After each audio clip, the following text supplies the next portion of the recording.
That one I am assured is fresh. Oh, thank you. All right, I got a phone call from you guys just now. Yeah, okay. That was me telling you that you'd have to call in order to get up here to call us. Yeah.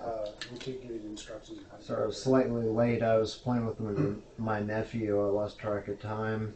Okay, it's all right. So, so we talked on the phone a little bit. So, I mean, obviously we kind of know what the deal is.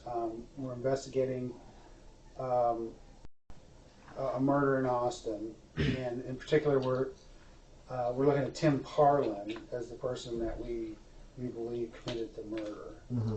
So, what we're trying to do is, when we talk on the phone, obviously, you mentioned you come into Austin sometimes, Mm-hmm.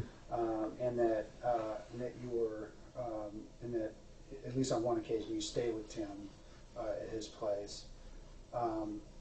And of course, we also mentioned that Tim had thrown your name into this whole mix when we interviewed him. So that's why we're here, because we have to basically eliminate you as a suspect before we can move on with Tim, and that's kind of what's holding us up. I got it. I'm curious because I'm completely in the dark on this. Who was murdered? So to begin with, we're not going to be able to say a lot about the actual murder that we're investigating. And it's not just to you, but just in general, we haven't talked a lot about these murders because it works to our advantage. Because when we talk to people, when they tell us things, when we know that they're being truthful with us, so we don't like to say a lot. Oh, you mean you don't want to lead them? Right, exactly. And we want to hear from people that we talk to what they know, not what they heard. Gotcha. About. Right. Okay. And also with this particular guy, there's no telling what kind of stuff he might have been involved with that would be interesting outside of that, the murder in general. So we don't want to focus too much just on that. So I actually thought of something I forgot to mention to you that's probably, or it could be relevant. I'm kind of a weapons collector. Mm-hmm. Like I collect medieval weapons and knives and that sort of thing, sai and stuff. And when I met him, Tim, the first time, it was at his house. He just came over to meet with him. And, I was playing with my butterfly knife because I had shown some of my weapons and actually took up my hobby and started collecting, although she has the nasty habit of hitting people with them. Right. But, the butterfly knife, how you whip it out and do that thing. And he was like, oh, that's cool, can I borrow that? And I was like, sure. He's like, I want to learn how to do that. Right. I never got it back.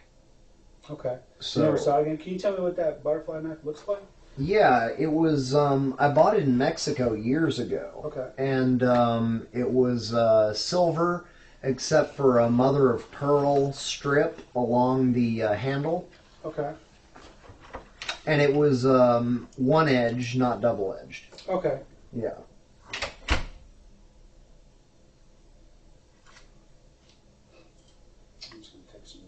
Yeah, you told me to think about stuff, and that occurred to me because really it wasn't a big deal to me that he hadn't returned it. But then I thought about it. I was like, that's why I asked about the murders too, because I was like, I don't know if he shot these people or what he did, but if it involved a knife.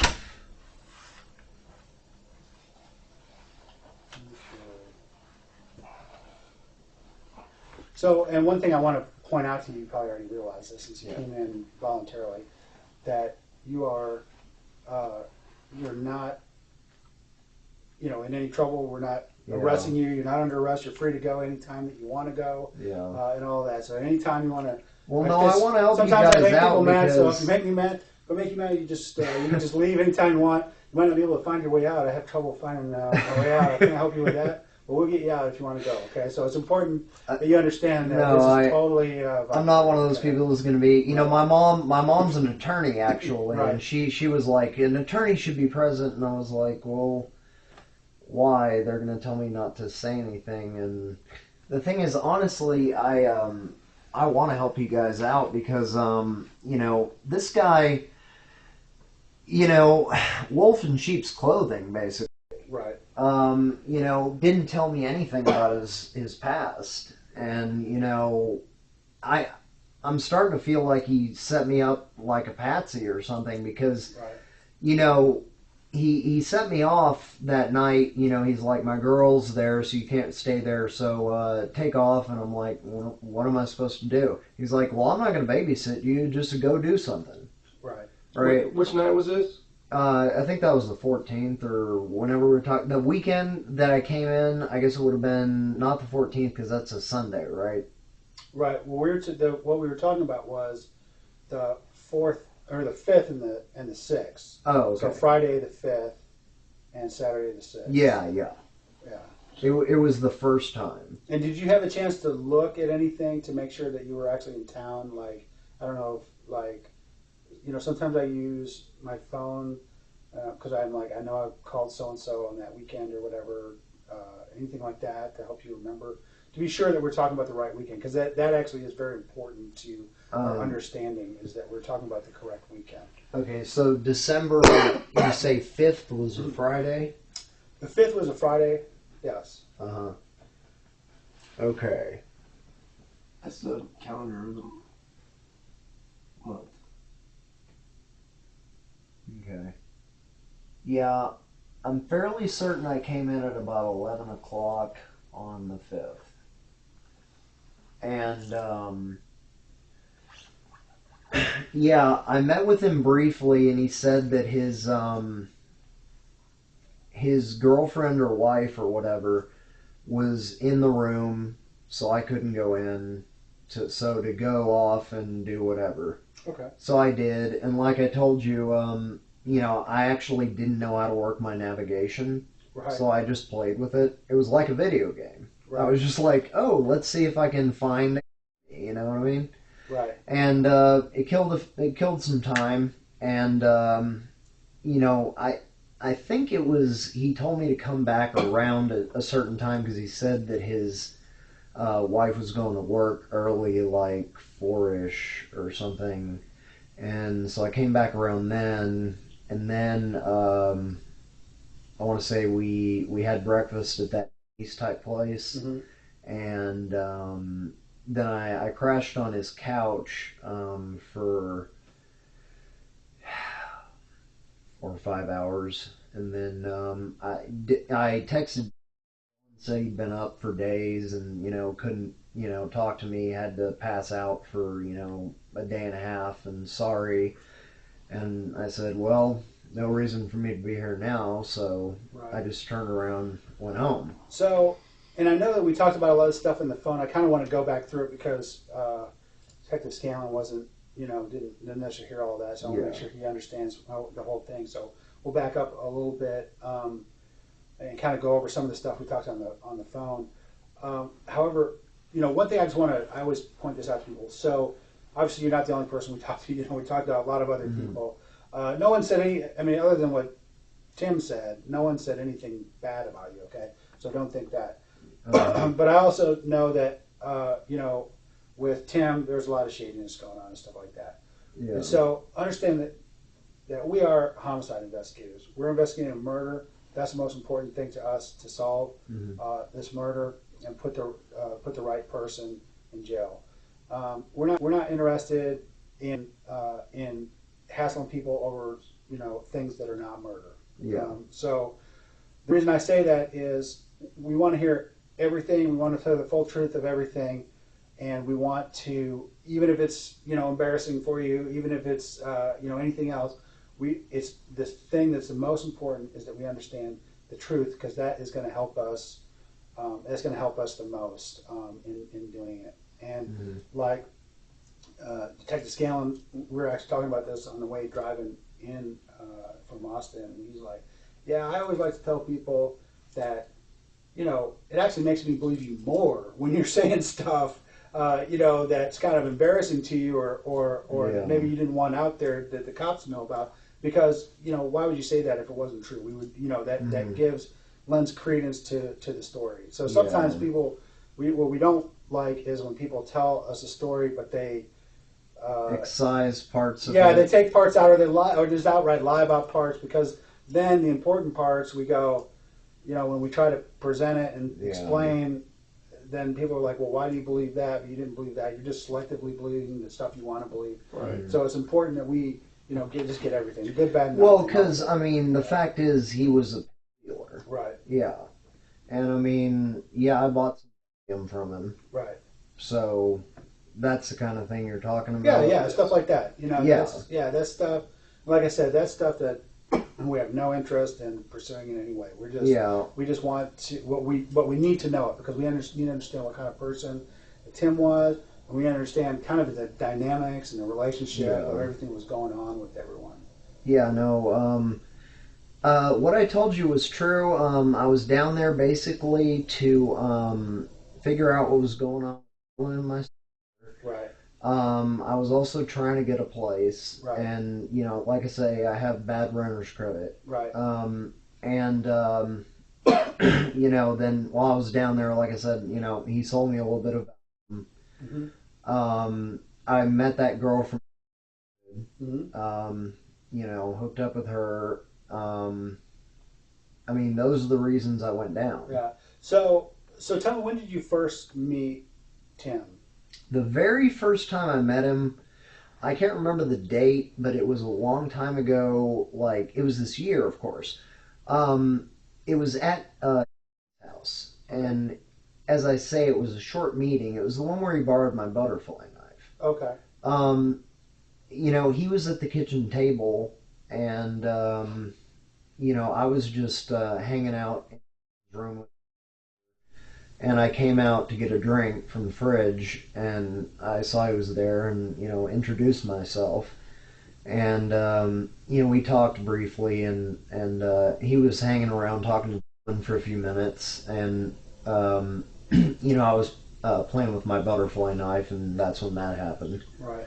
And you're not exactly sure when that is, but could you say, was this summertime? Was it? It was past summer. It would have been at the latest, like October. Okay. My sister, she floated a comment, something like, oh, well, once you get down here, you can do some jobs for Tim that, she said something like, he's got some jobs that he needs non-business for. Okay, and what did you take that to mean? Well, what I took it to mean is that she wanted some rough stuff done. Right. Like, maybe like collecting money for somebody or something like that. And the thing is, I don't do that kind of thing, but, talks me up to everybody. Right. Because it behooves her, because her boyfriends are afraid of me. Right. Because I have a lot of martial arts training. I was in the Navy, and, I have a bunch of weapons and stuff like that. And so, she tells stories about how, like, I swoop down on a balcony or something and makes me sound like Batman. And, so the boyfriends are always afraid that I'm going to come beat them up if they do anything wrong to her. Right. Well, I'm not even that kind of her, because, she's usually beating up on her boyfriends. Right. So, but, she, I'm sure, talked me up to him. And so that's why she floated the idea to me. And I was like, great, well, I'm trying to get a job with my degree. Right. Not with my hands. Yeah, I have a microbiology degree. Right. So it's not like. What did you do in the Navy? I was an electronics technician. How long were you in? Not long. I was out fast. Okay. The Navy life didn't suit you? Not really. No. Actually, it's where I got this coat, though. Yeah, I figured. Which I've buttoned wrong. So, you talked about that butterfly knife. What about other weapons? Have you ever seen Tim with any other weapons?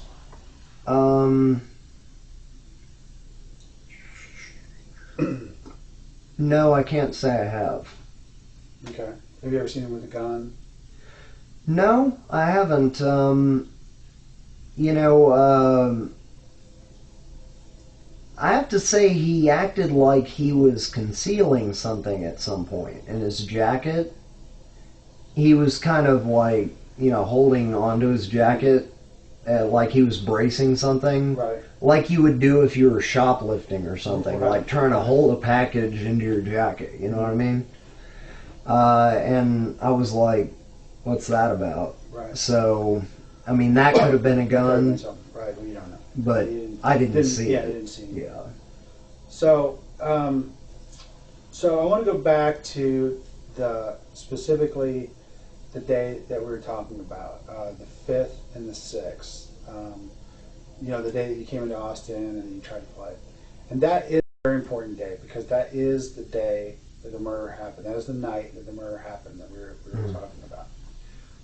So we need to be very specific in understanding, like, exactly, you know, where you were at any given time, so that, you know, we can understand when you were with Tim and when you weren't. So that's, you know, so I just tell you that because, you know, I want to sort of jog you, you know, make sure you know that. Stay on point. Yeah, this is stuff that we're, you know, that we're going to look at, we have to look at and try to confirm and everything, so.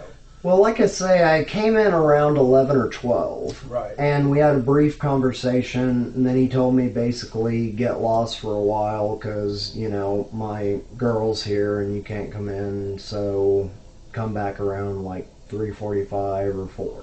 Okay. Right. And that's when I was just driving around. Right. And then when I got back, like I said, you know, his girl was gone. You know, he said the place was a mess. It was. You know, I showered, took a nap, woke up, texted, realized he wasn't gonna, you know, see me. Decided, well, go back home, right? Okay, so think back, in particular that night, especially since you were in his room, and ended up spending the night, at least from about, so if you got there, you said you did stay there for a little while to sleep before you went back. And Yes. what time did you say you left? So I probably slept from like 6 to 11. Okay. Yeah. And so I probably left right at 11:20 or something like that. Right. Yeah. So,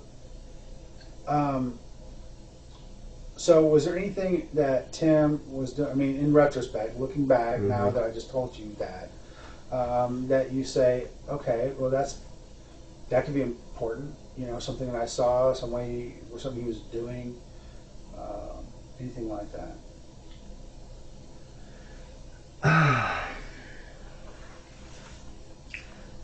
I have a bad eye for that sort of thing, but I'm going to try to think.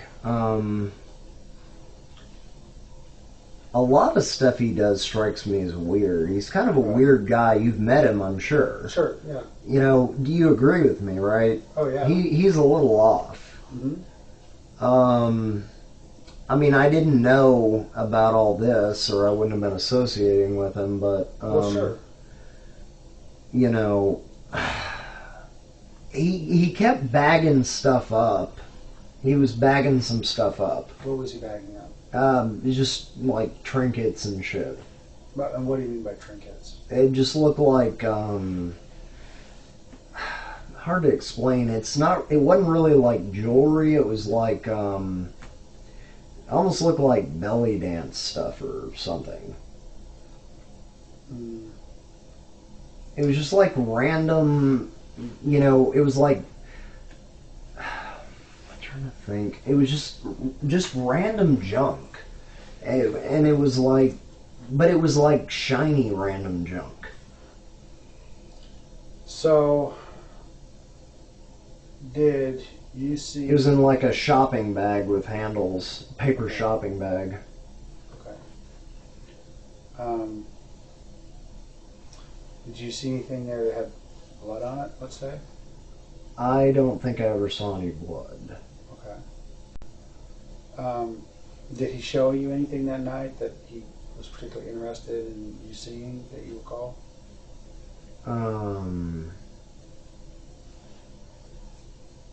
Did he? Like the things that he was packing up, did he show you those things?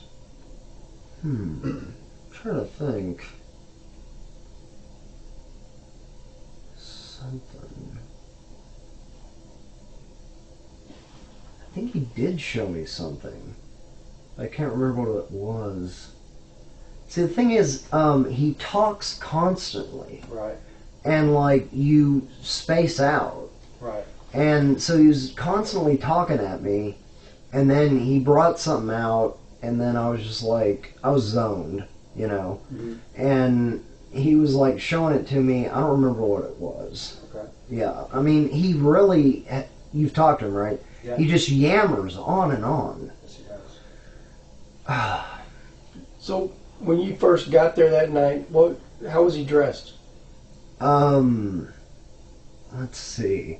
He was fully dressed. He was, he had pants on, a shirt, and like an overshirt. And do you remember the colors of these? Fairly dark. What about his shoes?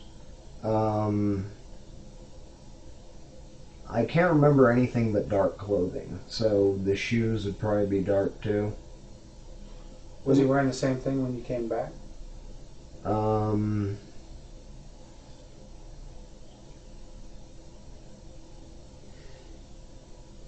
No. When he came back, I came up to his room and he said, wait a minute, he was in a bathrobe. So had you just taken a shower or something? I think so, yeah. And then, so I waited a minute and he got dressed in something else.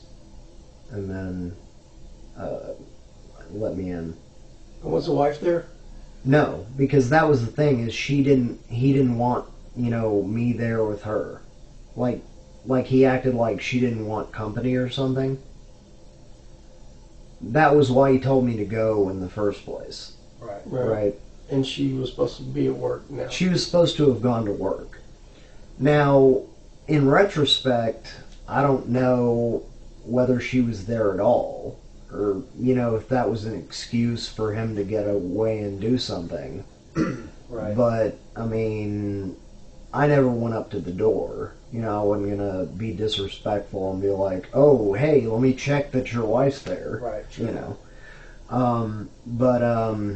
So I've actually so never met outside her. when you came up? Yeah, I just called him and said I'm here, and he came outside. Oh, okay. Had you been there before? No. Oh, okay, so you didn't really know. So that was the first time that, yeah. Okay. And you never met his wife, you said? Never seen her. Okay. Yeah. Do you know anything about her? Mm-mm. No.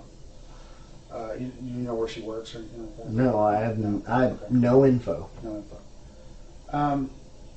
So during the time that you were driving around, do you remember like what part of town you were driving around in?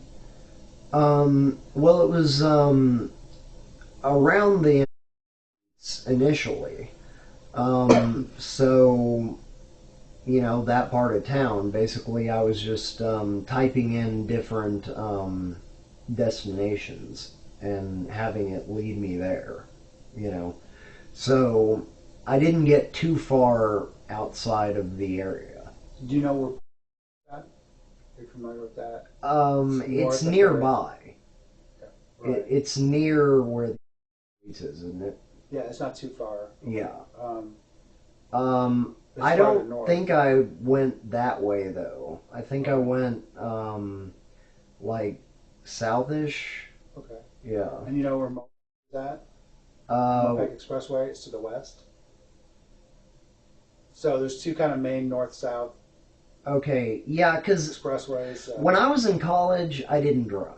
Right. So I don't know Austin. One. Yeah. And it goes north and south, and it runs sort of parallel with I-35, but it's to the west of I-35. Yeah. So you don't remember driving on that road? Well, I just got on 35.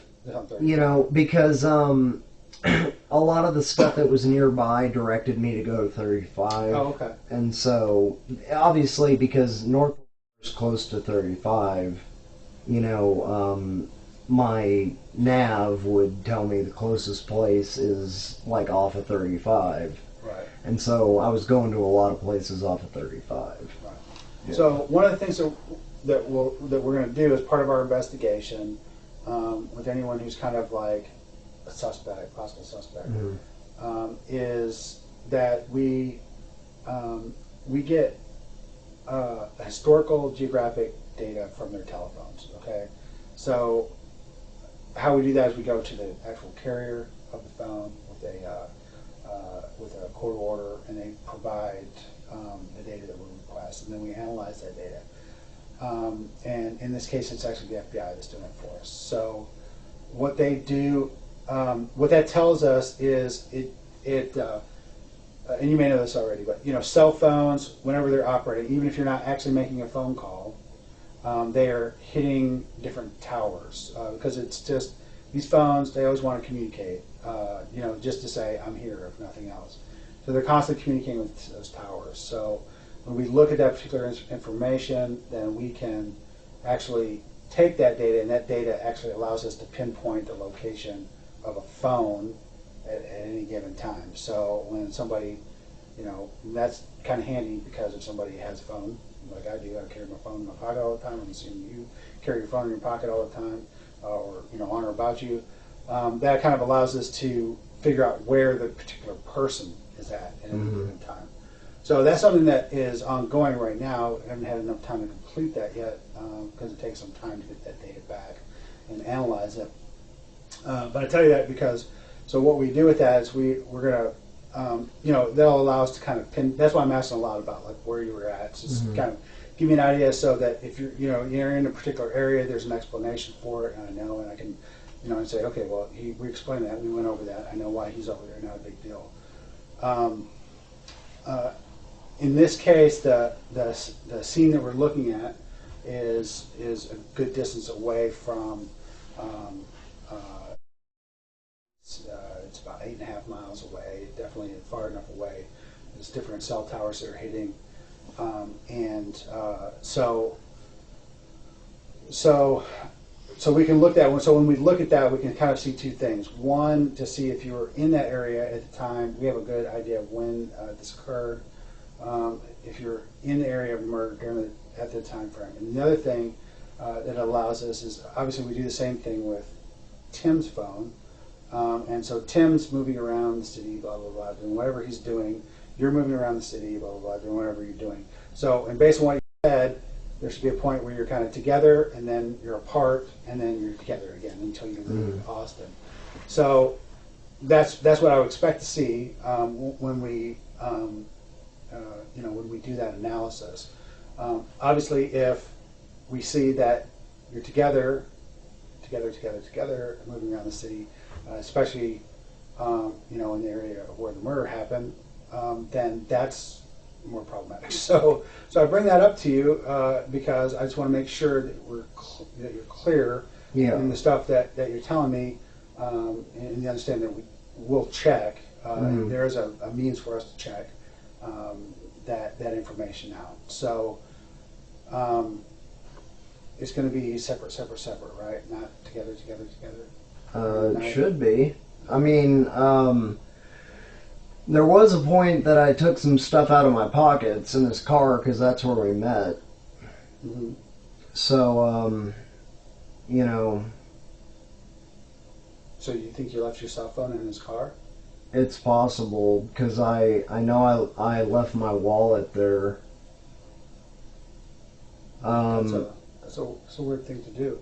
So how did you end up in his car? If when you showed up, he said. Well, no. The reason it happened was he was like, I was wearing shorts when I came in. He's like, "Aren't you going to be cold?" And I was like, "I guess so." So I changed into pants and I took everything out of my pockets, right? And then I failed to put everything back into my pockets. And so you did that changing out in the parking lot? In my car. But, like, I took everything in my hands, like I say, he didn't let me into his apartment, right away. Right. He met me in his car. Okay. And you went and sat in his car? Yeah. What? And talked for a minute until he told me to, go. And so you think during that time you might have left your cell phone inside his car? I'm just saying it's a possibility. You didn't make any phone calls during the time you were running around? I don't think so. Do you have your phone? Yeah. Can I look at it? Sure. Does it lock or? No.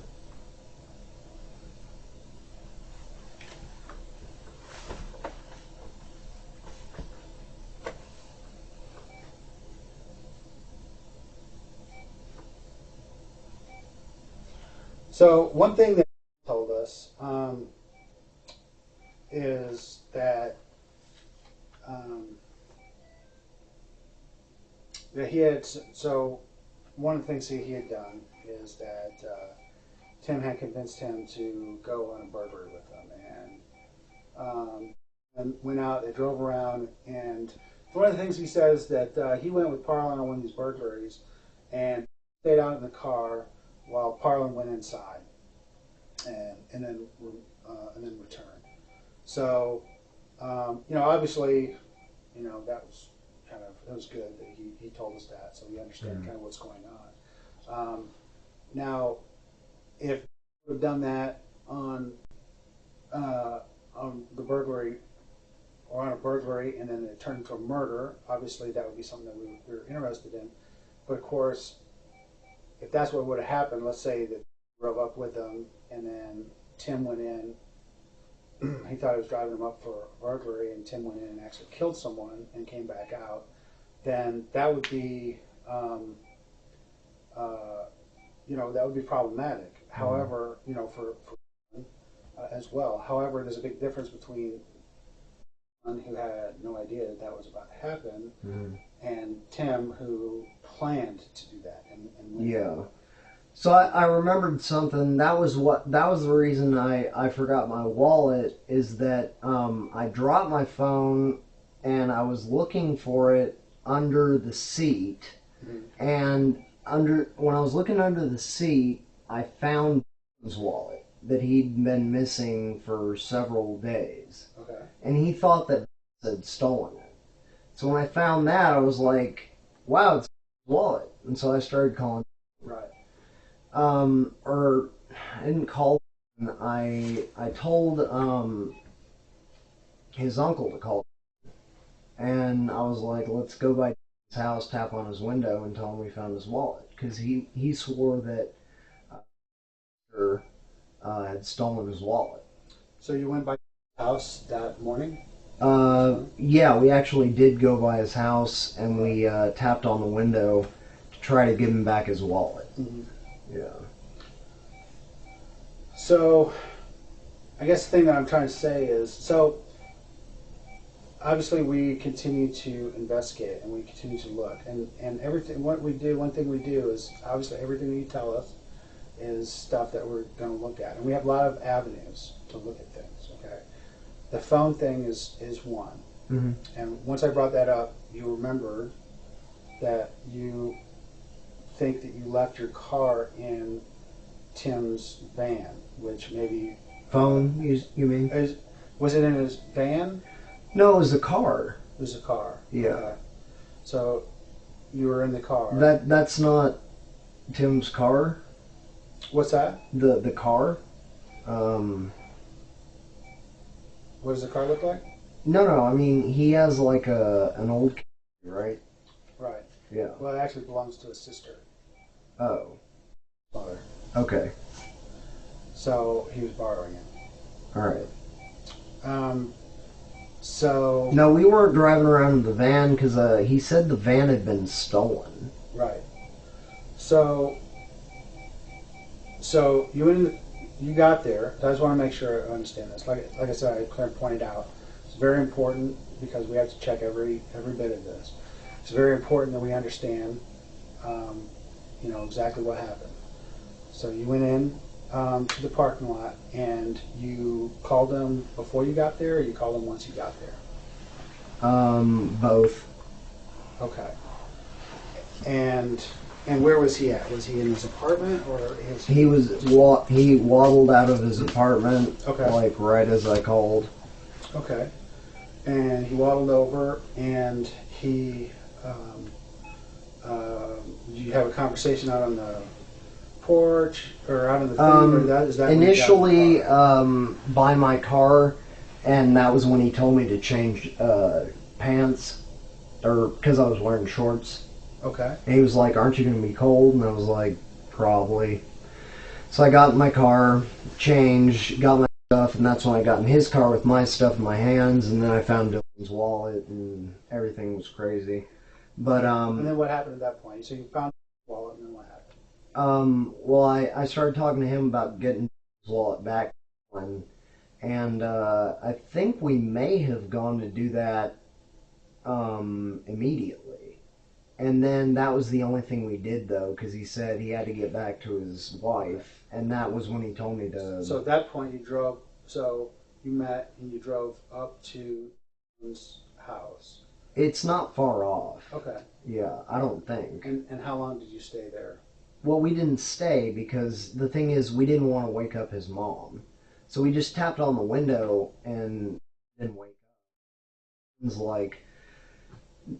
I've tried to wake up before. I've shaken his arm, shaken his leg, and I mean, the guy just, it takes about 15 shakes to wake the guy up. Sure. And I mean, I don't understand it.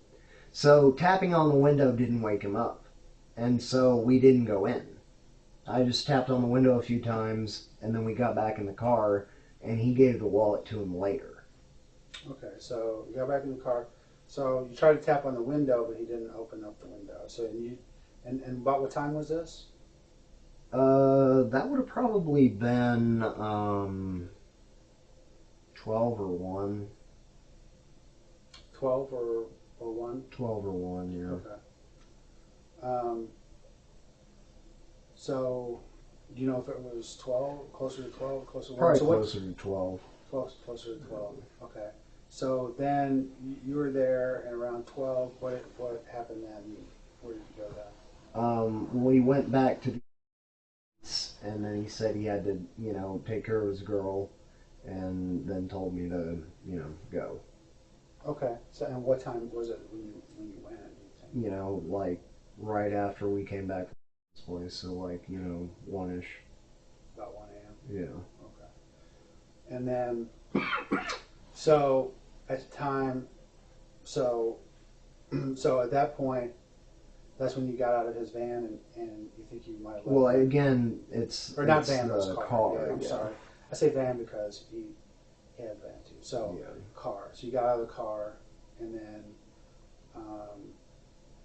you got in your car and left. And what was the agreement? How? He just said she's going to work at 4, so come back around then.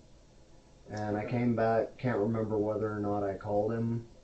I think what happened was I just went and knocked on the door. Okay. And I didn't call. Okay. I think that's what happened. So, yeah. Okay. I mean, it was all... Could you have called? That's a good question because I'm not sure I had my phone. Okay. But I guess if you did call him, then we would know that you hadn't left your phone in his car. That'd be a good way of figuring. That would be a good way of figuring that. Or if you made a phone call or a text during that time period, that would kind of give us a clue that probably that you had the phone at the time. So yeah, right. So if we found a clue like that, and then it also showed that you and he were together, or that you were over at the scene of the murder at the time, we would know that you were actually at the scene of the murder at the time, and it wasn't Tim that was at the scene of the murder. Does that make sense? Yeah, I understand. Right. Is it possible that it might show that? I doubt it. Okay. Because sure. I mean, he drove me around a lot of places. Right. He took a bunch of back streets, but took a bunch of back streets when you were coming back from. Yeah. Oh, okay. Did you make any stops anywhere? Bunch of Oh, he stopped at a bunch of. He'd stop at all over the place. Okay. And just chill. Okay. And I did get the feeling he was like casing stuff. But like, you know, I didn't have anything better to do, so I was just like, and he was constantly yammering. So I was just like, I'm tired, but, you know, what am I going to do? I just sat there, blanked out the yammering, and just kind of like relaxed, went along for the ride, you know? Right. So, yeah. Okay. So you did return back to the hotel at about 1 a.m. or so, is that correct? Mm-hmm. And then you got in your car and then departed the hotel at that point? Yeah. Okay, in your car, right? Mm-hmm. The car that you drove here today? That's right. Okay.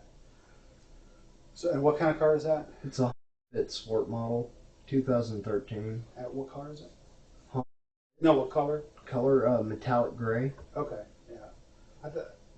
Okay, yeah, great, yeah. It's hard to tell under the lights. I've beaten the hell out of it. Yeah. So then you left, and then you drove around for a while, and you came back around 4 a.m. Yeah. So here, and I told you, you know, there's like a lot of different pieces of information we have. You know, it's like a big puzzle. We're always trying to put it together. That's why it's very helpful for you to be here, because you help us put this information together, you know, and make sense out of it. So one of the pieces of the puzzle that we have is that, if you're familiar, Beach has a camera that covers that back parking lot where Tim's is at. I don't know if he mentioned it to you. He railed about it all the time to me because of that his car getting stolen. He was so mad that the police had not checked that camera. So, you know, of course, we have to do our job. So we made sure that we got that camera recording for the whole month of December. So I haven't gone through it yet because I sent it to the corporate office, and it actually got notified that it's here, but it's in the mailroom of the police department. So I'm going to, you know, that's sort of one of my next things I'm going to have to go look at. Let's go look at this piece of video. So, you know, it doesn't show like the front of Tim's room or anything like that. I mean, that would be too easy. But it does show us, you know, stuff that's helpful to our investigation. Like, for example, you can clearly see cars that are coming and going from the parking lot. So what I would expect to see, based on the story that you've told me, is I would expect to see you arrive, and then Tim's van to leave at the time that you Tim's car. Tim's car. I keep saying that. Tim's car to leave, and then Tim's car to return back, and then for your car to leave. Right. So, at, you know, approximately the times that you told me that would occur. Would you say that's correct? Yes. So obviously, if I didn't see that, if I saw something different than that, like I saw Tim's car leave, but I didn't see it return, or I didn't see your car leave and then come back later, and then come back at 4 a.m. and all of that, then I'd be very concerned that, you know, about the story. Obviously, yeah, the story wouldn't check out. Right. Gotcha. Right. So that's why I'm saying, you know, when we talk about this stuff, it's very important, you know, to be as precise as you can. Yeah. You have to realize that with everything that's been going on, sure, a lot of this stuff has gotten muddled. Sure. But I'm trying to be as accurate as I can. Absolutely. But I think we can say for a fact that you did not come to Tim's house and then stay in his apartment while he left, right? No. So if he left when your car's still there, you're with him. Mm-hmm. Okay. Just want to make sure that I'm clear on that. So, so when you go, so you know that'll help clarify things immensely. My concern is if I don't see that, because now we're starting to get into some kind of concrete things that we can explain. So I guess this is the sort of thing that the defense would bring up, right? Exactly. They would say, but wait, this doesn't check out. Exactly. Somebody else might have done it. Yes, you took the words right out of my mouth. Because my mom's a lawyer. Right. Yeah. So that's why we have to make sure that we do everything we can to clear it. That's why we go to such lengths as this to try to figure it out. So what's really important is that if for some reason you stayed with him in the car that night, we need to know that right now, because we need to understand the explanation for that. Okay. So, like I said, when we talked. One of the things he talked about was, going over. Tim talked him into doing these burglaries, and he went over. He sat out in the car while Tim went inside. So, obviously, he was involved in the burglary as well, but that's a different kind of situation. Guy sitting out in the car is a different animal than the guy who's actually going in, especially if the guy in the car has no idea about what's about to happen. The guy in the car has no idea. So you're saying Tim murdered someone when he was in the car? No, not at all. What I'm saying is that, and I'll be really blunt with you, if you're in the car when Tim did the murder, we need to know that. Okay, that's something that we need to know, because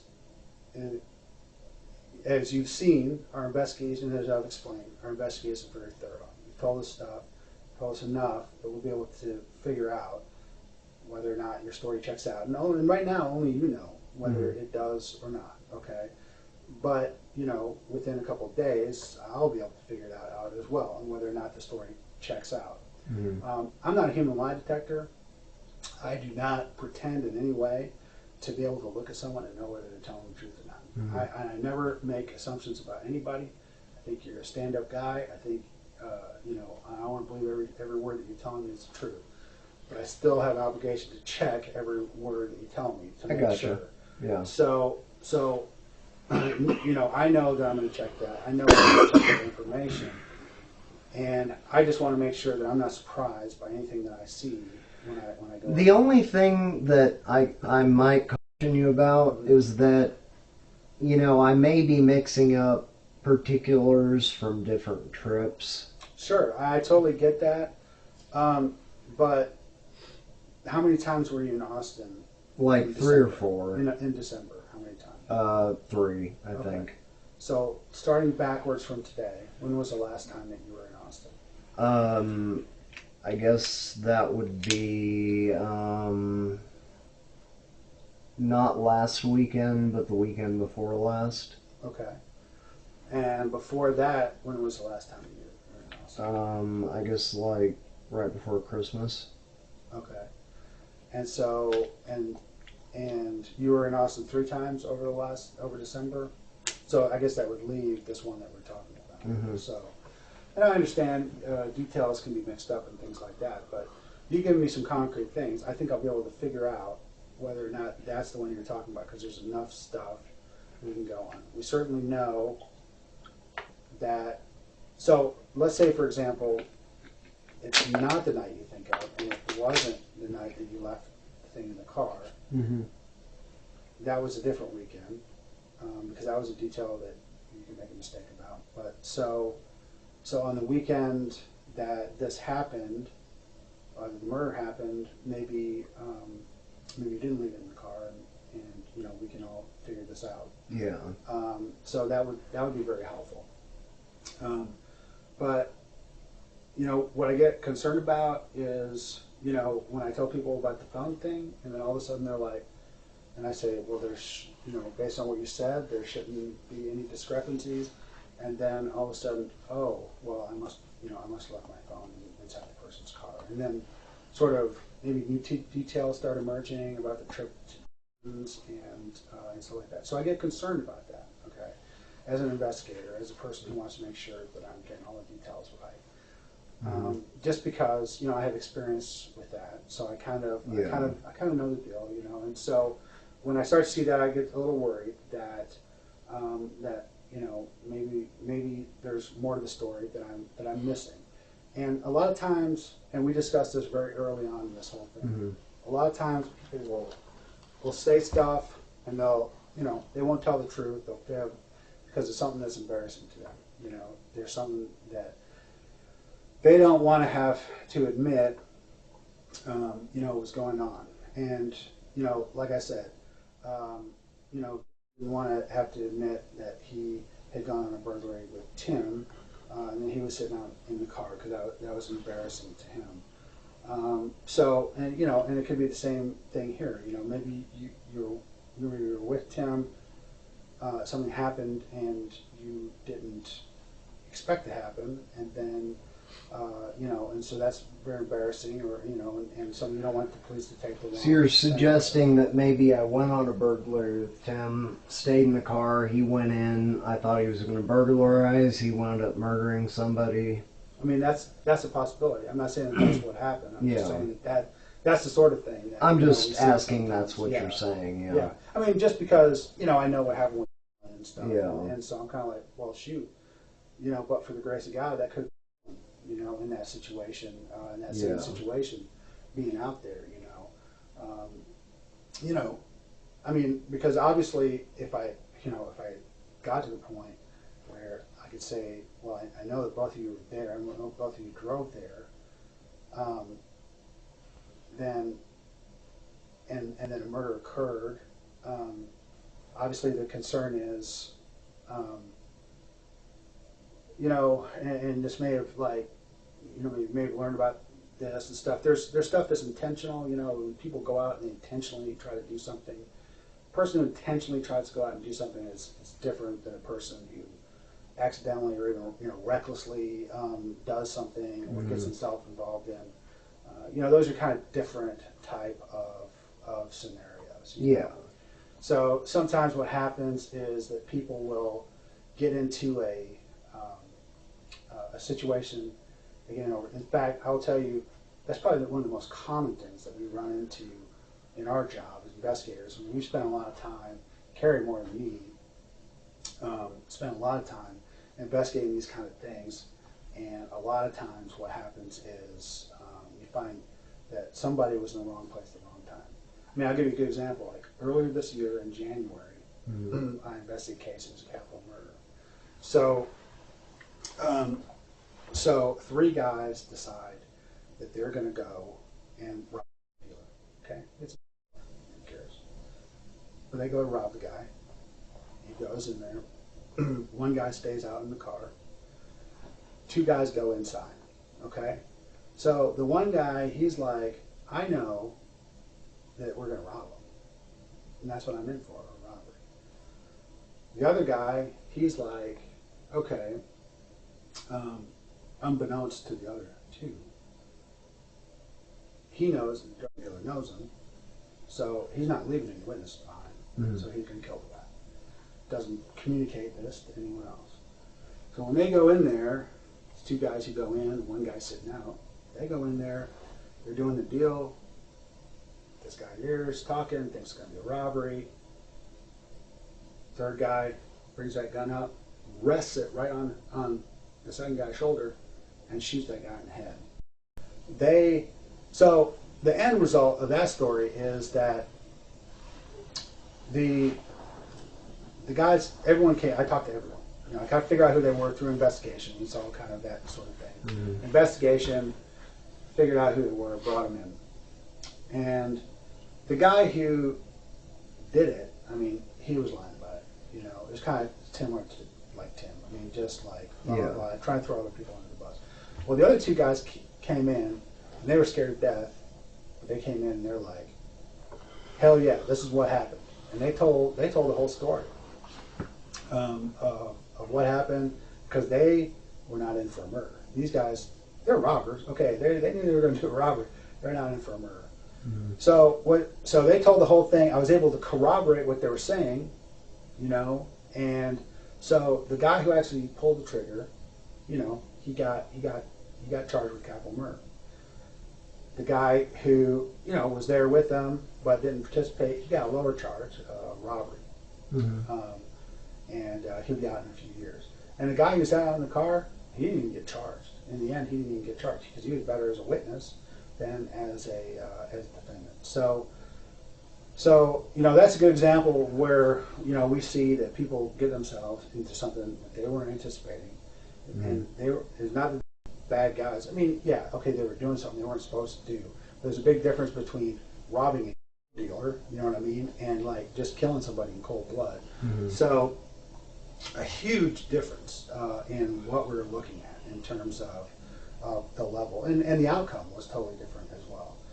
So, anytime I run into a situation like that, where I have a similar kind of thing, I always kind of, just as I did in that case, I try to urge people, hey, listen, if that's not what you're in for, you need to let us know. You need to let us know that you weren't there. Because what happens is, we investigate these things. I already told you, it's not just us, it's the FBI, it's all sorts of people who are investigating the murder.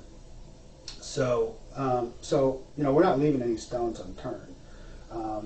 We even now continue to, turn up evidence, in the case, as time goes on, because, just things take time.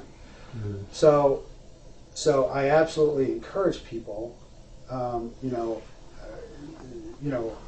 want people to realize, hey, listen, we're going to figure out the truth. We're going to figure out if you're there or not, So, now's the opportunity, not like after charges have been filed when it's too late. Like in this other case I told you, all these talks were before the stuff, any charges got filed. So, when it was time to actually do the filing, I could, go to the prosecutor and we can make a decision about what the most appropriate charges were. And, it worked out. And that middle guy, he didn't get off, but then again, he was breaking the law, he was doing something he wasn't supposed to do. And so he did, there was a price to pay, but it was, pretty much, I think in his case it was like the minimum that he was eligible for. So in the end it worked out. Had he just come in and just said, and lied to me about it, it was easy for me to actually connect him to the crime. So I knew he was involved in the crime. So it wasn't that. It wasn't like a whodunit kind of situation. So had he come in and just lied about it, I would charge him with capital murder, no question about it. The important thing is that, and that's what that's how it would have played out. So the important thing is they came in, they told their story.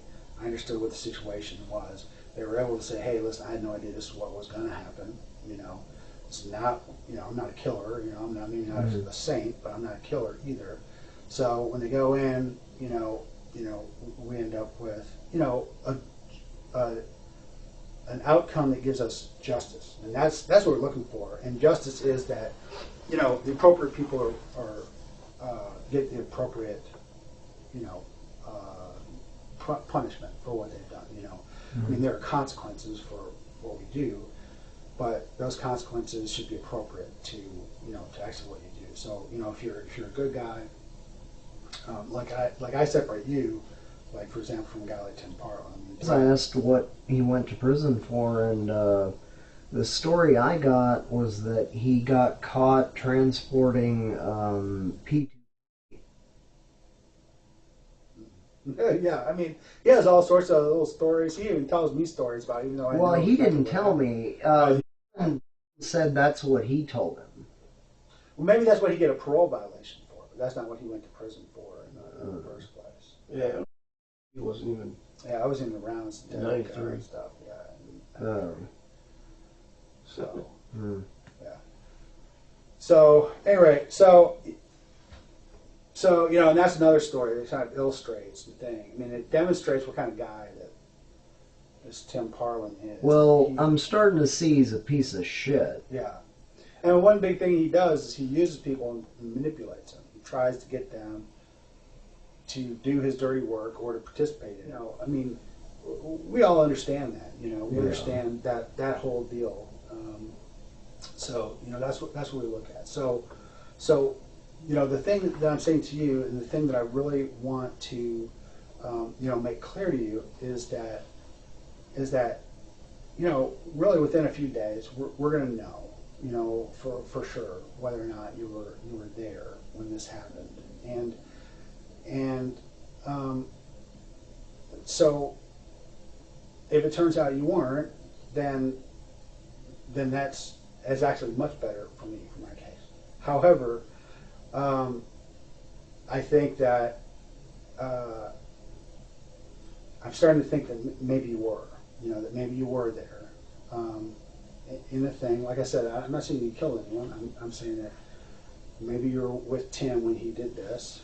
Maybe you didn't realize that's what he was going to do. Maybe and certainly I don't think you realized he was going to do a murder. But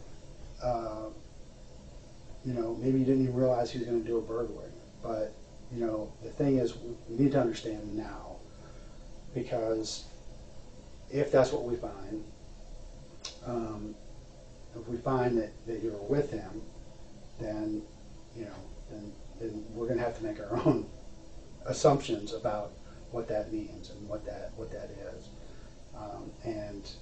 and you're not necessarily going to have the opportunity to tell your story at that time. So we want to make sure that you're telling us your story about what happened and about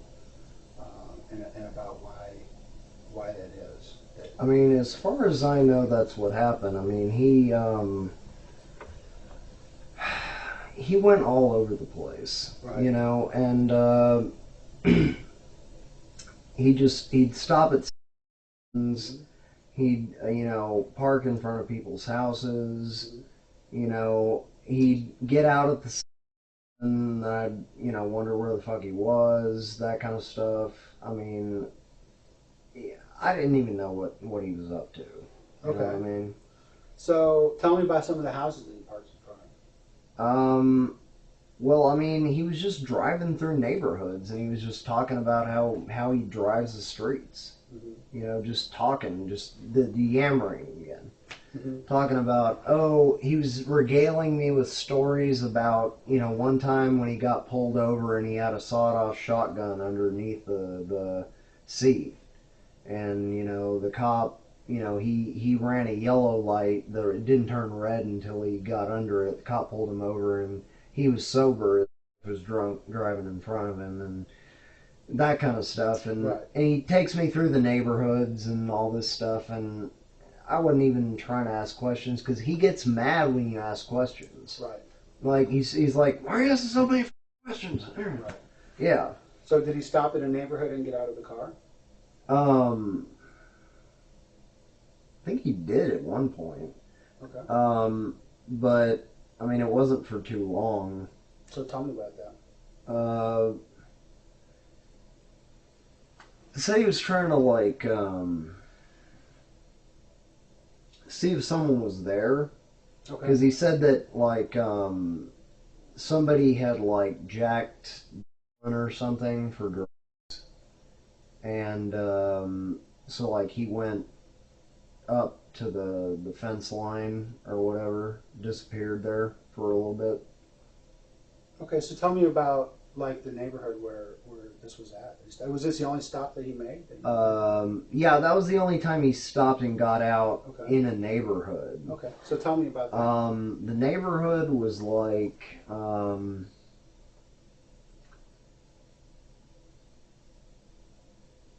fairly nice. It was broad streets, sharp right angles, and brightly lit corner. So tell me, where did you park in front of a house? No, we parked underneath a street light. Okay. That's why I said well lit, because I remember there was a lot of light.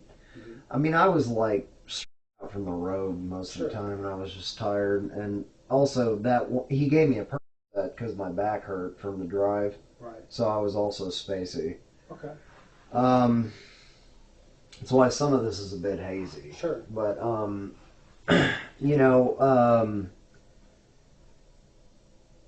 yeah, it was like, it was a broad street, broad main street, and there was a street light here, really bright street light. We parked underneath that. He got out for a few minutes and said he was going to check out if someone was there because they had like jacked or something. And I was like, whatever, do what you got to do. Okay. So he got out and, went over to the house for a few minutes. Was the house on the street where you were parked? No, it was like this street we were parked on intersected with a street like right here. Okay. And then I guess the house he went into was like right there. Okay. Can you draw that? Can you? Yeah, I can draw that. Some paper. You saw him go into the house? I saw it. Well, I saw him disappear towards the.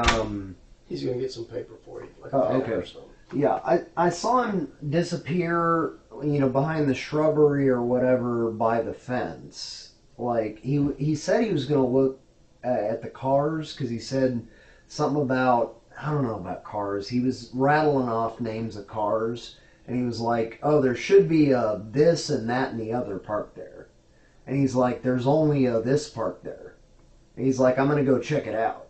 But then he disappeared behind the bushes, by the fence. And, there's a pen over there? Yeah, there is. Yeah, and that stuff was stronger than because when I was did you get out of the car too? No. When I was actually getting prescription pain meds for my back, they gave me and he gave me that set, and that was like, it must have been the maximum dose or whatever, because I was just like out of it. I mean, I was way out of it. But I do remember the street. You remember the name of the street? No, I never remember street names, but it was a broad street and went straight like this, and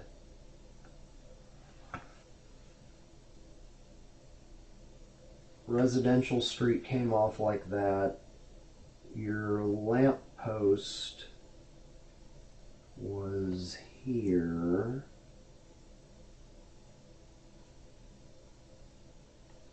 Right? Bright light. Car was, about here. Okay. Yeah, right? Okay. And then the house was about here. Okay. Where did you see him? So you stayed in the car? I stayed in the car, and I watched him kind of just walk towards the house, and he disappeared in the bushes, basically. He said he was going to look at which cars were there, but from where I was, I couldn't really see what he was doing. How many houses down from the corner is that? I think it was like just one. It was like not the corner house, okay, but it was like the next to the corner house or something like that. Yeah. So, so tell me what happened then. So where are you sitting in the car? Passenger seat. The front passenger seat. Yeah. Okay. And I just waited like a few minutes, and he came back and said, "Well, I guess they're not there or something," and like. What did he have with him when he left? You mean when he? What was he carrying?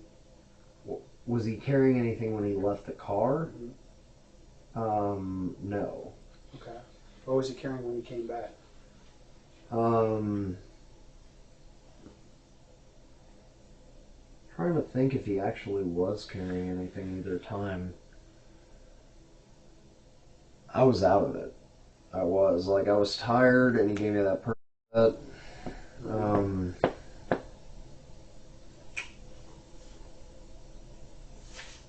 About what time in the morning is this? I don't know, like maybe like 4-ish, between 4 and 5 or something like that. Mm-hmm.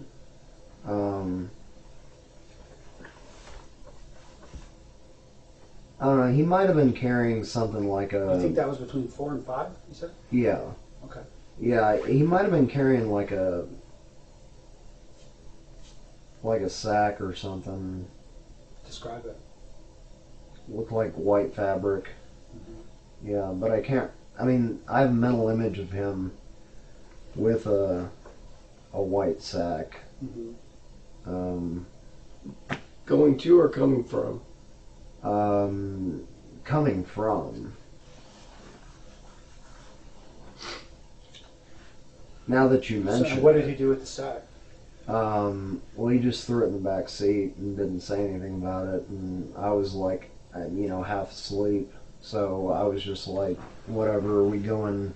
He took us to eat, and then after I ate, I was like real tired, and we went back and I crashed. Okay. So, one of the things that we talked about earlier is that, it's very important that we not leave out details even when they're embarrassing. Okay. So, as I mentioned, our investigation is very thorough. Far more thorough than we deserve because we caught some lucky breaks. Okay. Yeah. But I'll tell you that. But I can tell you that there's some stuff about your story that I know is not correct. Okay. So one is that the one big one is that I know that that Tim committed a murder that night. Okay. That's one of the things that I know. Maybe you didn't know it right at that moment, but you certainly knew it before we came in here and talked, or before I talked to you on the phone about it. Okay. That's one thing. Okay. So another thing that I know is that you knew that you either saw him go into the house, or that you went into the house with him, or that you came and picked him up at the house. One of these things, because from where you're describing, you couldn't have seen that house. Okay, so the only way you knew which house he went into is because you either saw him going in. Well, no, the reason is because he drove by a few times. Mm-hmm. He drove through the neighborhood and pointed it out. Okay. And then he parked. Okay. And then I kind of watched him go, and he just kind of disappeared from view. So, in that car, what car were you in? The same car he always drives around in. Okay. All right. And you were in the passenger seat of the car. Mm-hmm. Okay. And the bag that he brought, did you see any blood on Tim? Nope. Did you see blood on the bag? Nope. Did you have any blood on you? Nope. Okay. Then why is the blood from murder victim on the seat that you were sitting on? Why is that? Explain that to me. So the problem here is that, so I think you see what I'm saying. Yeah. Is that you're describing, okay, and what you're saying is, when people, and I find this all the time, this is something I see all the time, when people start swimming across the lake, okay, the thing I always like to say, if you're swimming across the lake and you get 90% across the lake, you haven't swum across the lake, right? Same with telling the truth. You tell 90% of the truth, you haven't told the whole truth. Okay. So right now, okay, these are things that we know, and there's no question about it. Okay. Both through our investigation and really, frankly, based on what you've told us right now. You were at the scene of where the murder happened. You were in the car, okay, that was used to get there, and you were sitting in the seat, based on what you said, where we found the murder victim's blood. Okay. Yeah, but and I don't expect you to have to explain that right now. Okay. Well, I'm telling you that, the reason I'm telling you that is so you understand. Okay. Mm-hmm. All of these things, all of these facts that I have to present, I have to present them to grand juries, and I have to present them to the district attorney. I have to make sense out of them. Okay, I have to make sense out of them, because if I leave it to them to make sense out of it, then they're going to think the worst. You know, they're going to say something like, "There's blood on that seat, and you're sitting in that seat, and the person who's sitting in that seat had blood on them." That would make sense, right? Mm-hmm. Therefore, the person sitting in that seat must have been the murderer. Mm-hmm. Okay, so these are the type of connections that people make. Okay, Yeah.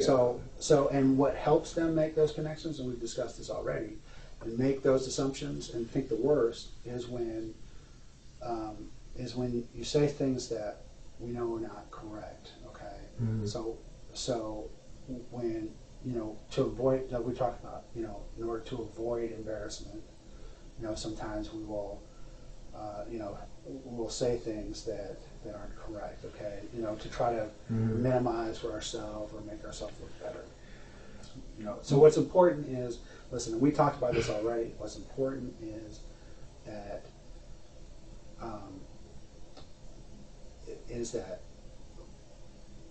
I don't think you're a vicious killer, okay? I don't think you're a big murderer, okay? But I do think that you were there, you knew that Tim was going to be going to that house, and you knew why he was going to be going to that house, okay? So that is something that we need to deal with, okay? Because we need to understand exactly the things that brought you to that house. We need to understand all the details and the discussions that we're having, because all of that stuff is important to anyone's assessment of what the appropriate consequences are. Okay. Yeah. So if you have blood on you and transfer it onto the seat, then we need to understand why that is that you would have transferred blood. Well, the thing is, you know, the blood could have gotten on the seat after I got out, right? He could have had something that had blood on it. So blood's a liquid. It's a viscous liquid. Yeah. It dries very quickly. We're both very well trained in blood stain recognition and in understanding. We've actually done, as part of our training, scientific tests where we actually do drying on blood. So we know that blood that once it's dry, is not going to leave the type of stain that we saw there. The stain that we saw there is from something that is saturated with blood, fresh blood that is not dried. It's transferred onto the seat. So something with blood on it, fresh, undried blood on it, transferred on the seat. So it didn't happen 30 minutes later. It didn't happen an hour later. It happened. It could have been the sack. A short time after the thing. Okay. Did the sack have blood on it? Well, like I said, I didn't see it. Okay. But well, let me ask you this: if it could have been the sack, okay, and you're sitting in the passenger seat, and it's possible that the blood from the sack on the passenger seat, isn't it possible that he handed you the sack? I guess so. Okay. Well, so I guess the question would be, did he hand you the sack? Is that how the blood got I don't remember. Okay. You know what he did with the sack, honestly. Well, we need to remember, and it said it could have been the sack. Why are you saying it could have been the sack? Well, I'm just throwing out possibilities. I don't know how it got there. You know? I mean, he just stopped and said he wanted to check out these guys who supposedly jacked, you know, or whatever. And I was like, okay, do whatever. Okay, so is it possible that you were not in the passenger seat? That you're in a different position in the car? I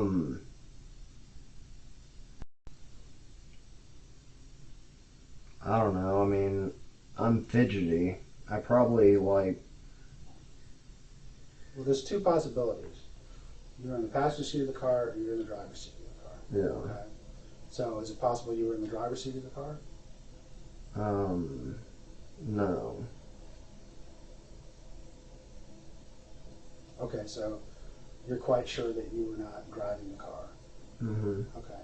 So And so I'm still trying to understand why there's blood stain on the seat that you're sitting. Okay. So that makes me concerned that you were inside. See, what would really help me to understand this whole thing is if you would explain, because it's in your mind of what happened. You know very well what happened. Okay, I have no doubt you remember this incident and everything associated with it like it happened yesterday. Okay, because unless, I mean, you're not a mass murderer, right? I mean, you haven't been involved in 50 murders over the last year, so we know that, you know, if you're involved in a murder in some way, you're going to remember that. You know, it's going to stick in your mind forever. I'm going to remember this. I'm going to remember this sitting down in the room with you. I'm going to remember it a year from now, you know, very vividly. And I'm going to remember when I first got to the scene out there and what I remember about that. Okay, so all of those things are very vivid. So I know they're vivid in your mind. You know, I know that you're saying a lot of things because you don't want to discuss this because it's stuff that is not making you look good. Let's just, you know, throw it out there, okay? But we're beyond that. We're beyond embarrassment, okay? We're beyond, you know, looking good. What we're in right now is we're in this mode of we got to explain. We got to explain, okay? Mm-hmm. We're there. You're at the scene of something really bad that happened, and I got two guys there at the scene, and one of them did something, or both of them did something, and I got to know. So I have to know from beginning to end the truth of what happened, because that's the only way I can separate facts from fiction. Right? You tell me things, concrete things, I can check those things, and I'll know they're true. If you're not telling me concrete things, then I know that you don't want me to check those things. Okay? You know, that makes me and the other people who have to make decisions. It makes us all think the worst, right? You know, we need to know how this started, what the discussion was, what the plan was, the whole thing. You know. Well, like I said, there wasn't any kind of plan. It was just like we were just driving around, and he just said something about these dealers who supposedly did some jack on somebody. I think it was, I don't know. And he said, I'm going to go check if their car's there or whatever. Just walked out. Came back with the sack. I mean, I guess he did hand me the sack and put it in the floorboard, or I guess between my legs or something. And, do you remember that happening? Or do you guess it happened?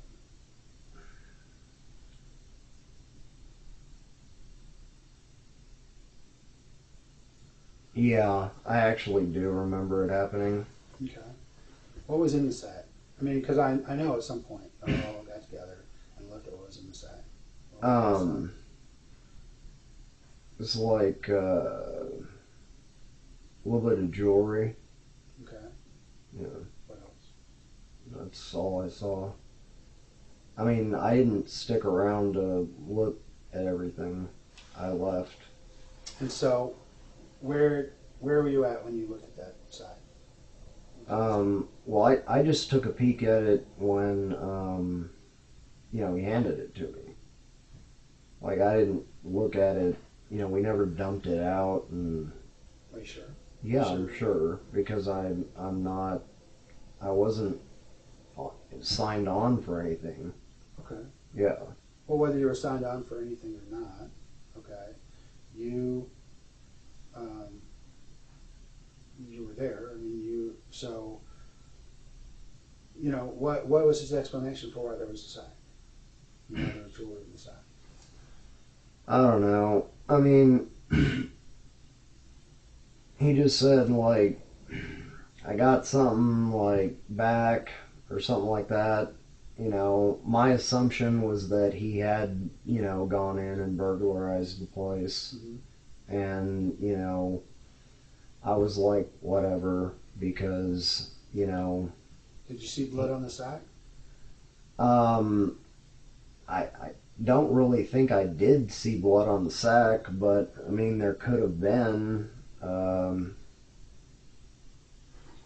It left a lot of blood. Okay, so if there was no visible blood on the sack, then blood that we're looking at is not the blood that left that swipe. It must have come from somebody's leg or somebody's who was sitting in the seat. So that's what we're trying to figure out, right? So let me just tell you this, okay? Because this, I want you to understand how serious. I mean, you know how serious. Yeah. Okay. I want you to understand that I have to go back to Tim, and I have to tell him, hey, what happened. And now he's had plenty of time to think about this. He knows that we've come to talk to you. Mm-hmm. He's got to assume you either denied everything or you give half-ass story. And then now Tim's going to fill in the details. Okay? So basically what you're doing is you're allowing Tim to fill in the details. Okay? Hey, and that's cool. If you killed this person, then I think that's probably best to let Tim fill in the details because, what can you say? But if you didn't, we need the details, or else Tim's going to fill them in, or people are going to fill them in their own minds. Okay? Mm-hmm. The story that you're telling me doesn't ring true. Details of it do, okay, but the entire story doesn't ring true. We don't believe just, and I don't think people are going to believe that you just, accidentally showed up here and with no knowledge of how that happened. We just know based on how we have done stuff, in our understanding of how the world works, because we've been doing this for 20-something years each, and so we know that's kind of that's not how it goes down. Okay, so when Tim comes up with another story and says something like, yeah, Shawn came up with this idea and went in there, and I just drove him over there, and he went into the house and he did this, and he came back out, and he must have blood all over him, and that's why it got left in the car. Then that kind of leaves you in blind. You know what I'm saying? Not where I want you to be. All right, look, there was blood on the sack. Okay. I mean, I just Okay, so let's. I didn't want to do the failure to report thing because, it's just I had no idea what the hell he was doing in there. I was out of it, and he just said he was going to go look at the cars. Came back with a sack, had blood on it, threw it in the passenger floorboard, and I took a peek at it, had jewelry in it, and I didn't want anything to do with it. When did you figure out that it had something to do with the murder? Well, I mean, the fact that it had blood on it was not a good sign. Right. But I was like... Did you ask him? Yeah, I did. I was like, what the hell? And he's like, oh, well, things got messy. And I was just like, what did you, get me into, whatever. And, I was just like, drop me off, Okay, and so I'm assuming you saw the news reports. No, I didn't see any news reports. I don't even know who got killed. That's why I asked you. Okay. So, how do you think that the person was killed? Based on what you know. Well, considering the amount of blood, I would imagine that there was a blade involved. Okay. Do you know what blade was involved? No, because I wasn't there. Okay. Could it have been your butterfly knife? Very possibly. Okay. Because I never got it back. I mean, if you ask him about it and he still has it somewhere, then I guess it wasn't. Right. But I didn't see him carrying it with him. Mm-hmm. What was he carrying when he went into the house? He just had his jacket on and a shirt and pants and shoes. So describe the jacket he was wearing. It was like a black jacket, almost looked like a windbreaker. Okay. I think. Yeah. And he's wearing pants. What kind of pants? I think dark pants. Okay. Yeah. And how about shoes? I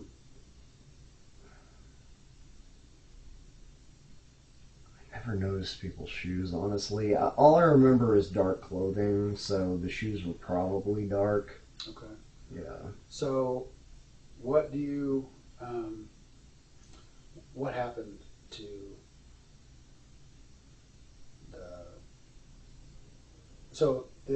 you said it was the white thing. It was a sack?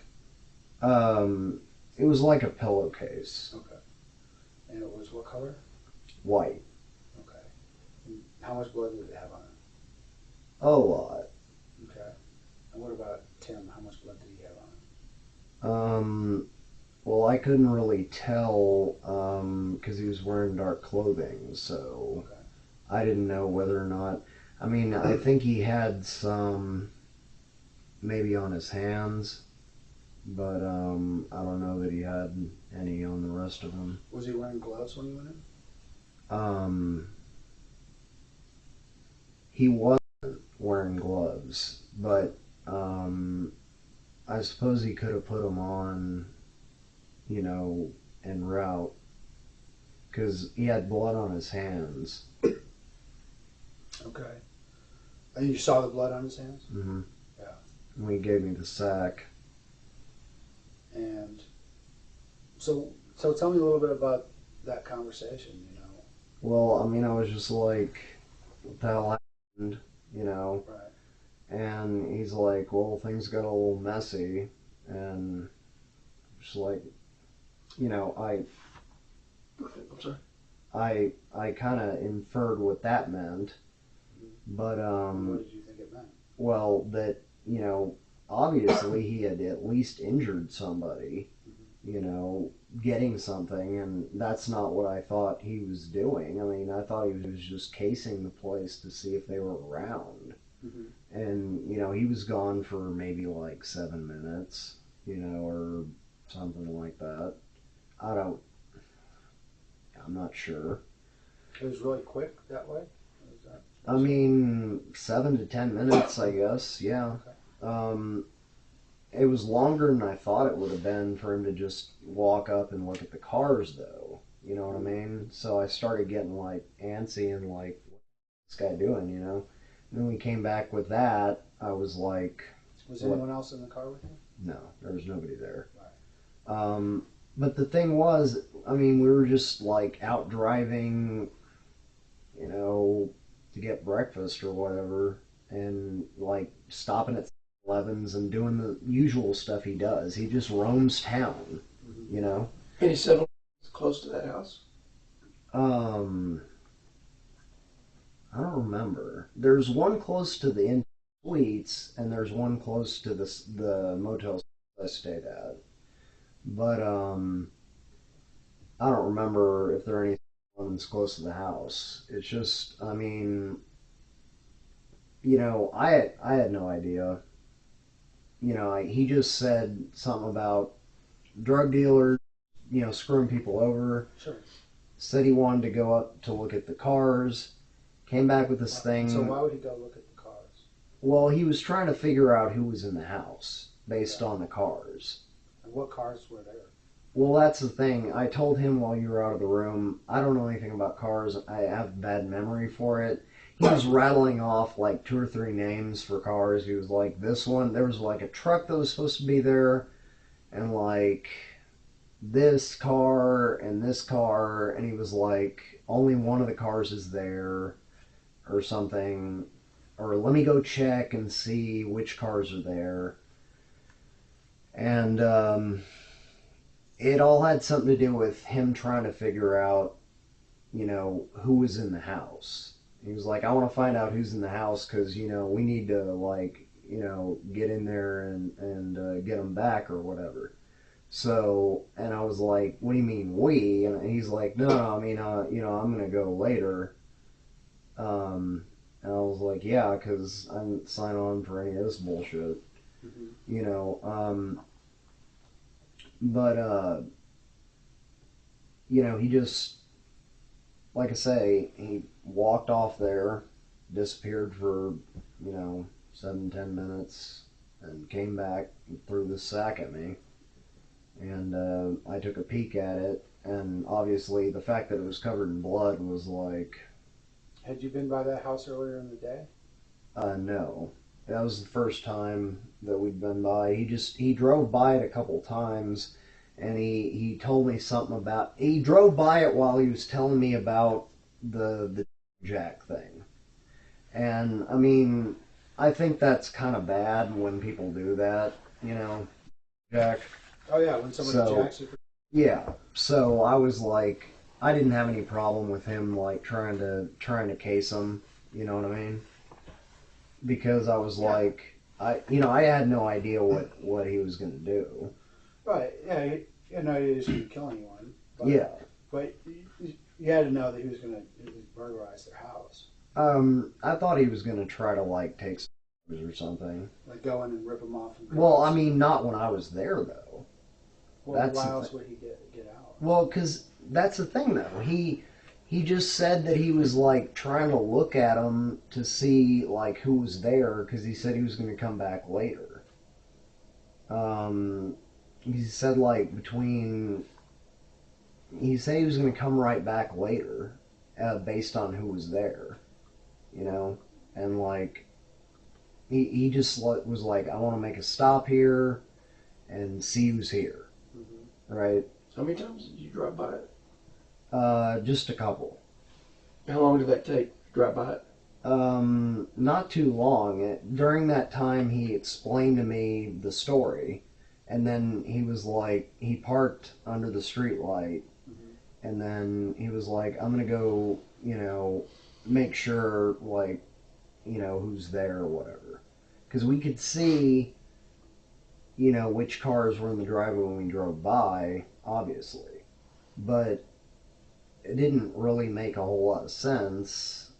I was just like, whatever, I mean, he just got out, and, I mean, I think I stepped out of the car briefly, and looked around, and then got back in the car, because, like I say, I'm fidgety. Did you walk down that street at all? Yeah, one time I did walk down the street, and I kind of, like, looked at the house to see where the hell he was, because I couldn't see him. When he was inside? I guess, because I didn't see him. Okay. I was looking, because he, it had been longer than I had expected, because he said he was just going to go look at the front of the house. He didn't tell me he was going in.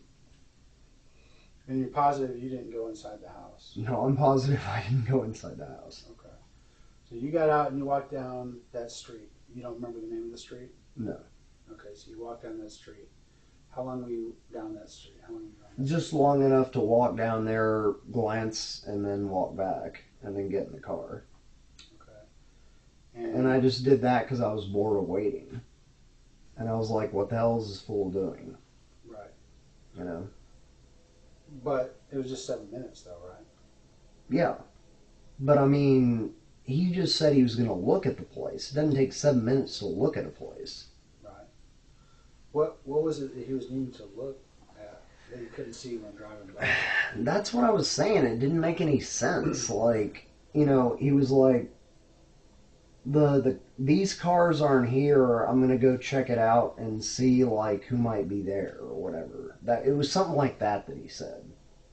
And had you driven by this place on any prior days? No.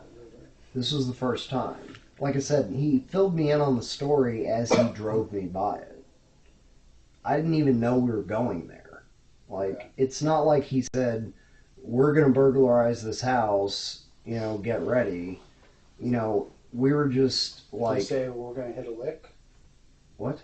Did he say we're going to hit a lick or something like that? What does that mean? It means go do a crime. No. And I mean, he didn't enlist me in any crimes. Okay. That's the thing, is that I never signed on to do any burglary or anything like that. Mm-hmm. He just Sorry, I'm getting a little hot. That's okay. He just was driving the back streets, and at that time he stopped. And he just said he wanted to check it out to see who was in there, and it didn't make much sense to me because, like, he'd already seen the cars from driving by that were there. Mm-hmm. And, but like I said, I was tired and out of it, and I wasn't in the mood to argue with him, and he hates when you ask questions, so I was like, you know, the sooner we get this over with, the sooner I get back and get to go to sleep. Okay, so what happened when you got back? Well, I guess he took a shower, and I just, like, passed out, because I was tired. I mean, I'd been up since Friday morning at like 6:50. Okay. And I'd been up all night. So I was tired. So what did he do when you got back? What do you mean, what did he do? Like, well, y'all got back to you went back to his place. In-town suites, right? Yeah. So then once you got in there, he left the stuff in the car. Okay. And then he went and took a shower, and then So once you got in, you must have seen what he looked like then in the light. And how did he look in terms of, blood? Any injuries on him? He didn't have any injuries on him, but he had blood on his hands. Where else on his body that you saw? Just like on his arms a bit. Mm-hmm. Yeah. And so what did he tell you happened then? Well, I mean, I just told him I didn't want to know. I was like, dude, don't do this again because, like, you didn't tell me that anything like this was going to happen, So that was your response to the guy doing a murder? Well, don't but do this, see, I didn't, I didn't know he killed somebody. Well, what did you think had happened? Well, I mean, there was blood, but that doesn't necessarily mean body. I mean, I just... Okay. So, but you went and saw him 2 more times after this, right? Yeah, but he never did anything like that. You couldn't have been that offended by the whole thing, right? Well, I mean, he didn't involve me in it again, so... Are you sure you didn't get involved in anything like this again? Yeah. You didn't go to any places where you went inside? No. You weren't sitting out like doing any other burglaries? I just want to be clear, we had talked about another date as well, and that is December 15th and 16th, which is a Monday and Tuesday. Am I right, Carrie? Yes. Sunday and Monday. Sunday and Monday. Were you in Austin that Sunday or Monday? Quite possibly. Okay. And were you with Tim Parlin? Yeah, I think so, but I think I stayed back in my car and listened to music. Explain that. Well, I mean, I was just sitting in the parking lot of the suites, like, listening to my MP3 player. So, that weekend, when did you arrive in town?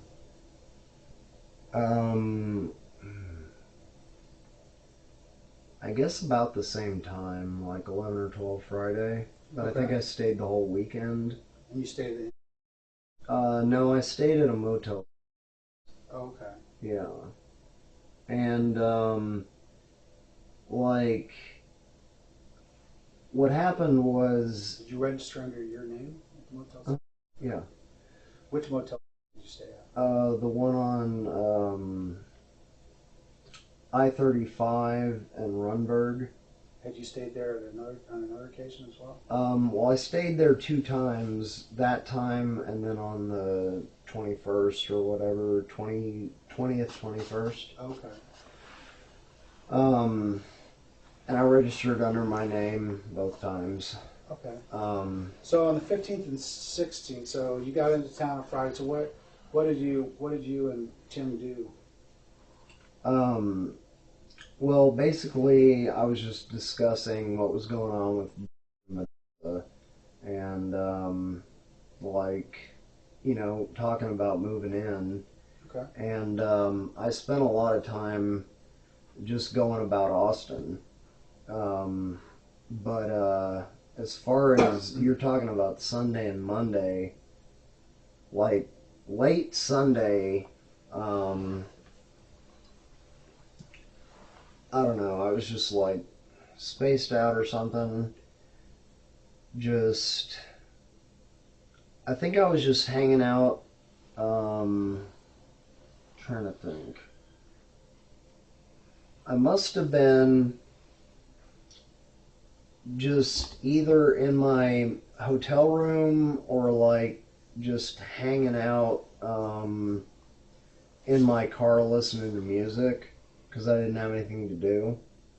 Like, Tim said his girl was there, so I couldn't come by, so I stayed at my place and I didn't have anything to do. So the 15th and 16th, that's actually 14th and 15th. Yeah, 14th and 15th. I'm sorry. Sunday and Monday. Sunday and Monday. Yeah, Sunday and Monday. That'll sound good. So,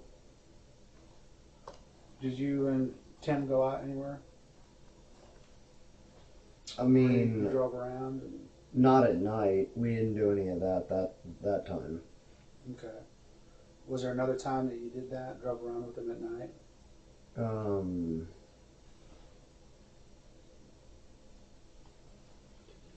Yeah, I think he did more of that on like the 21st.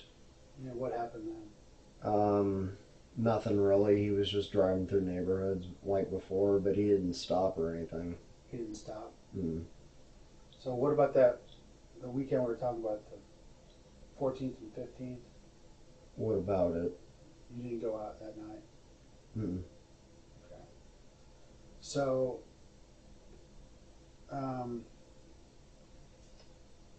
obviously, no, you didn't leave your car with Parlin that night, did you? My car was probably parked at the motel. Okay. But you didn't put your phone in Tim's car, so... Right? No. Okay. I mean, I would have been at the Motel 6 with my phone. Okay, excellent. Yeah. So,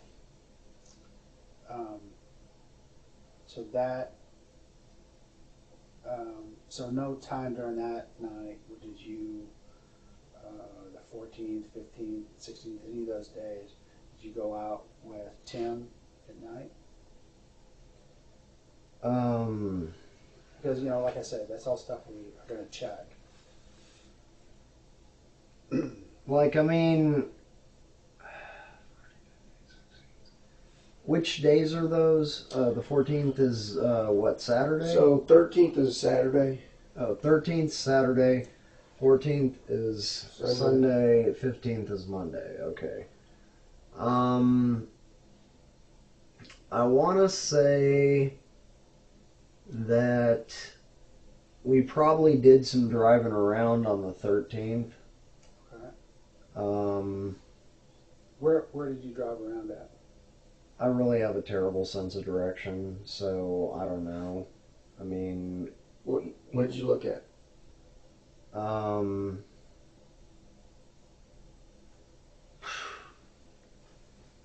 Trying to think.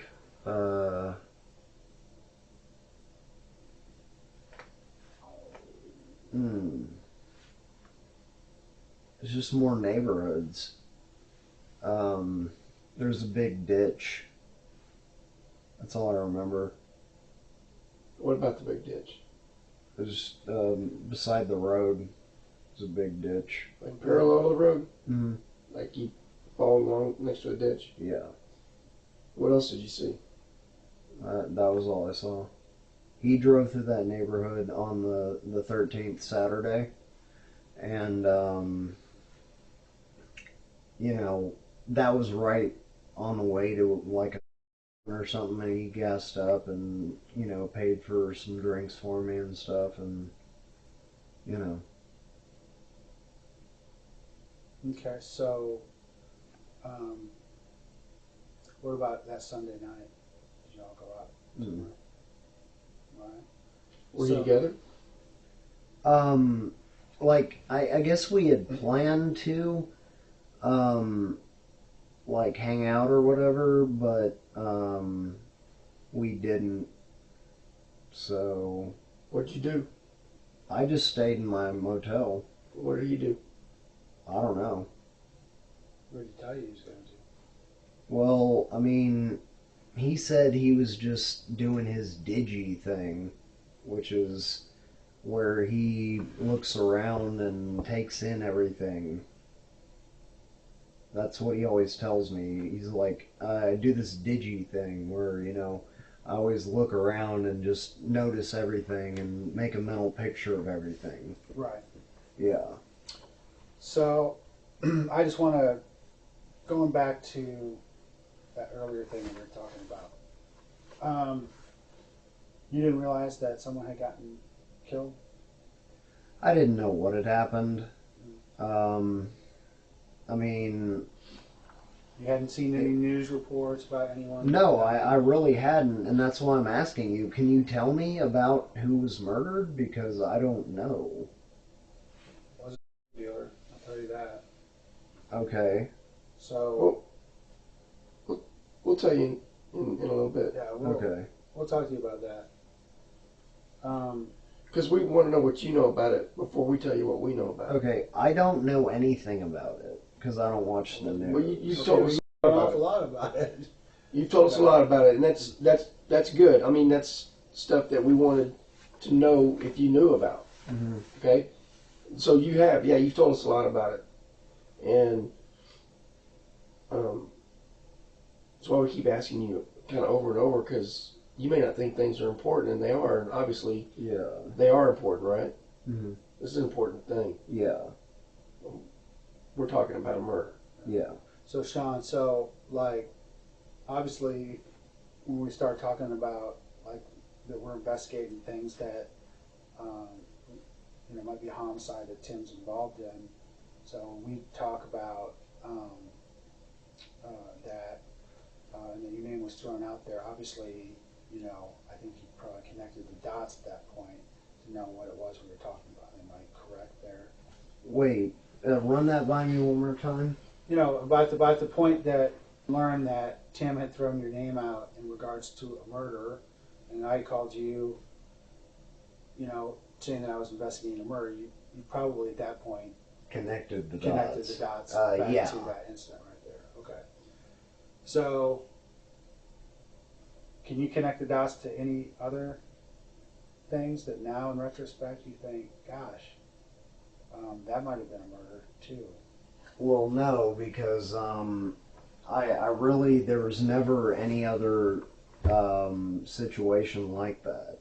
Like I told him, he never approached me about any of these burglaries. Right. And we drove by, he did that thing, and he had the sack with the blood on it, and I was just like, what the hell, and I got pissed off, and I was just too tired, and I just, went back and went to sleep, and I just left, and,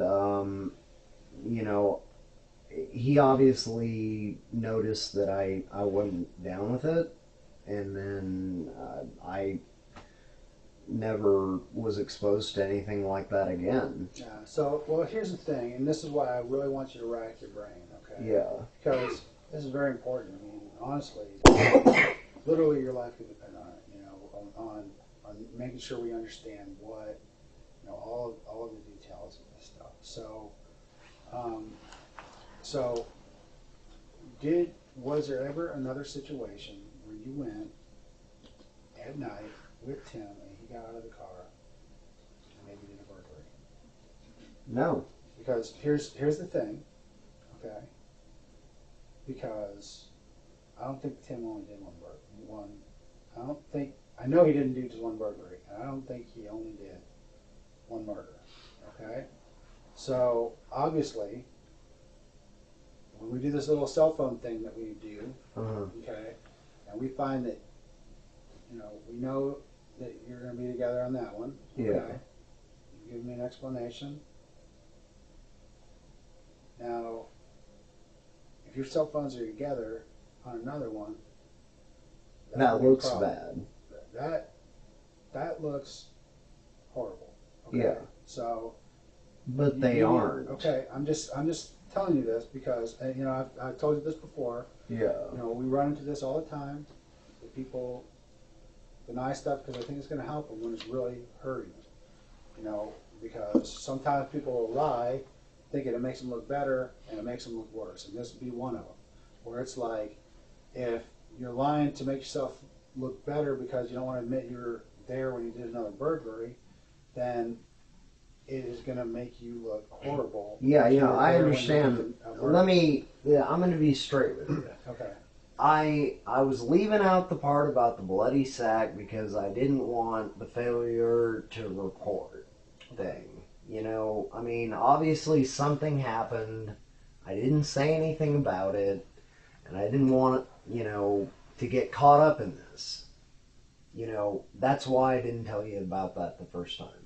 I don't think the victim wanted to get caught up in this either. Yeah. So I think you'd be doing somebody a solid favor if you helped out. Yeah. Rather than trying to keep yourself out. I know. Okay, but I've told you what happened there. Okay. Now, as far as anything else, I can tell you that on that Sunday, I was at the motel alone, and he was off doing whatever he does. And I'm sure that our cell phones will prove that. Okay. You guys can get the FBI, and you're not going to have any surprises because, our cell phones may have been together the first time, but they're not going to have been together the second time. So tell me about, let me ask you a question. There's a couple of things that we'd like to get your permission to do. Okay? Yeah. One is that we would like to get a sample of your DNA. It's a painless process. We use a little Q-tip to, it's called a buccal swab. We get a little sample of your DNA. Okay. Would you give us permission to get that so that we can use it in our investigation? Why is that? Okay, well, we use DNA as part of our investigation, and so we can compare to DNA profiles that we find in the course of our investigation. So, for example, if we're looking at aspects of the crime scene, and we obviously thoroughly check it for DNA. The thing about DNA, we check for fingerprints, but DNA is nice because even if you're wearing gloves or something like that, you drop hairs and things like that. It can cause you to leave DNA at a crime scene. So when that happens, we take a known sample and we compare it to see if it's the same one. So obviously we would use your DNA to see if any of the profiles that we found at the crime scene that we may be looking at would match. Okay, so pretty simple. And if there's an unknown, we can't explain why it's there. Yeah. So like you were in the car. If we find your profile in that car, but we don't know whose it is, we can't explain why it's there. Yeah. If we have your sample and we find it in the car, then we're like, well, it's because you were in the car and you told us you were in the car. Yeah. Well, not sure how comfortable I am with that, because that just seems like, I don't know. I already feel like Tim's trying to frame me, Well, this is your opportunity to unframe yourself. Right? Well, but that's what I'm saying is, like, okay, you're going to get my DNA, but what if Tim, stole one of my hairs? Tim's not that smart. Let's be honest. Tim's a 1993 burglar. He's not a 21st century burglar. Yeah. I don't think he stole any of your hairs and planted it at the crime scene. Okay. So, if you're, but what I think is that you're concerned that there is going to be something that we find at a crime scene, and that concerns me. Okay, and that's something we need to discuss. Okay, we need to understand if there's an explanation for it. I wasn't at the crime scenes, but I'm just saying, like, that part bothers me. But I mean, whatever. Okay. Well, it's up to you. I mean, if you want to do it or not. I mean, I kind of don't, just because, I mean, you say he's not a 21st century burglar. I don't know what he's, capable of, I mean, like, I'm telling you the truth. I did not go in. I wasn't with him that Sunday. Sure. Okay? Well, this is our way of understanding, of helping you to prove that, Yeah. Obviously, we don't find DNA in the scene. It helps you, okay? We don't find fingerprints in the scene. It helps you, right? And if we don't find your cell phone pinging at the locations that we're concerned about, then that helps you. Now, if on the other hand we do find your DNA, or we do find your fingerprints, or we do find your cell phone pinging in locations that we're concerned about, such as inside the house of this murder that we were discussing, or any other one, then that's going to be a problem, and we need to understand the reasons for that right now. Well, I mean, like I said, as far as the cell phones, probably the first one we'd be together. Mm-hmm. Would it show you going in the house? Because when we're talking about geolocating, the error is about 15 feet. What did you say, Carrie? I think it's like 7 feet. Yeah, so 10 feet, something like that. So clearly we'd be able to say inside a house as opposed to outside a house, something like that. Mm-hmm. It goes by the signal strength. Right. There's measurements. So, it's important we understand. If you're inside the house, there might be a reason for it, and we need to understand, but this is your opportunity, because here's the deal. You're talking about Tim. If Tim can explain the evidence better than you can, mm-hmm. who are people going to believe? Yeah. So as I said, I'm not a polygraph test. I'm not a human polygraph. I can't look at you and tell if you're lying or not. Okay? Mm-hmm. All I can do is compare what I know and what you tell me to facts. And say, if they line up, if the facts line up, then I'm like, he's telling the truth. If they don't line up, I'm not telling the truth. So it's important that we understand the whole thing. And there might be a very good reason why you were inside one of these places, but we have to understand it. And if we find it on our own, and you saying that that's not the case, then to me that's a worst case scenario. Because that means when people are lying, it's for a reason. Yeah. Like Tim lied about that car. It took us a little while to figure out what car he was driving, because he lied about what car he was driving at the time. But once we figured out what car he was driving, everything became easy after that. Mm-hmm. That's what led us here today. So we're pretty stumped right up until that moment. Until that moment happened. So it's the same sort of thing, We start to find the things that people say untruths about are the important things. So are the things that they're most worried about. Mm-hmm. So obviously, if someone's lying about being inside the house, and find out that they were inside the house, maybe there was a good explanation. But if they didn't provide it, then all we can do is think the worst. Well, they didn't want us to know he was inside the house because he was the one who went in there and did the killing. So that's the stuff that we need to understand. So I'm concerned in this case because I feel like we're going to find something that that is inside the house that says this guy was here, Yeah. So I need an explanation for that, and not just this case, but there's another one as well. Okay. Yeah, see, I didn't realize that when I came in that there was more than one. Right. See, Tim mentioned something that his girl caught on to. It was like a double murder. Mm-hmm. Was there a double murder? There was double murder, yeah. Okay. Then he was telling me about something he probably did. Okay, so tell me about what he said.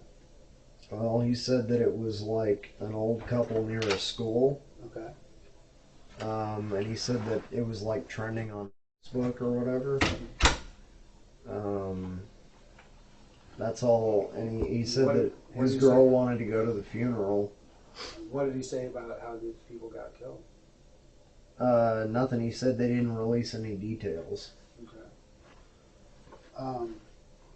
So based on that, there's not really any reason for me to think that he would have been involved in the murder. That seems I didn't think he was. Right. Because he brought it up like it was news. Right. Yeah. Yeah. So that to me, that's not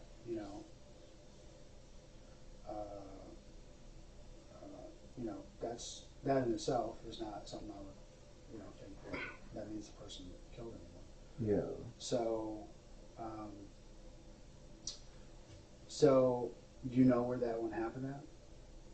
No. It happened on a street called Wood.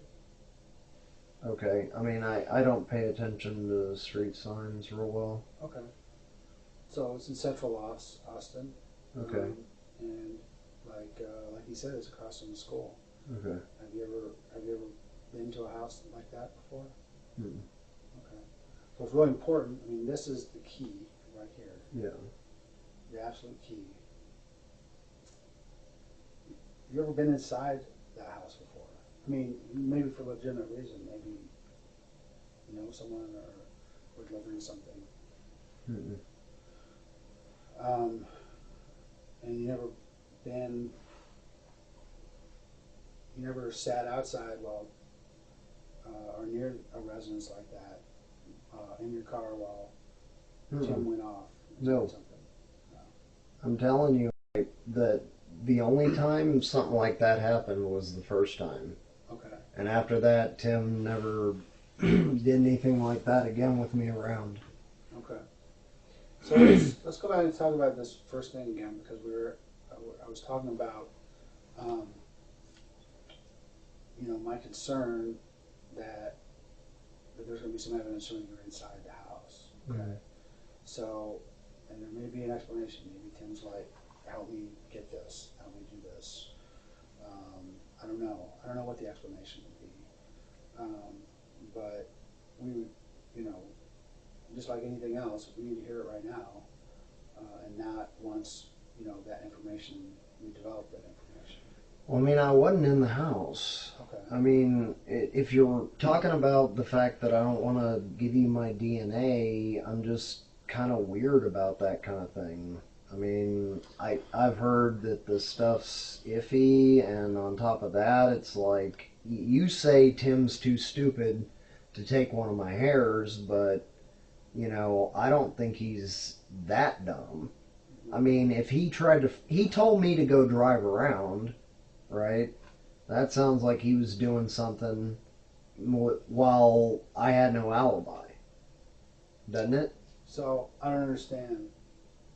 So let's go back, based on our new understanding of what happened. Let's go back to you arriving at the hotel, Tim's Hotel. Mm-hmm. What happened what time did you arrive at Tim's Hotel?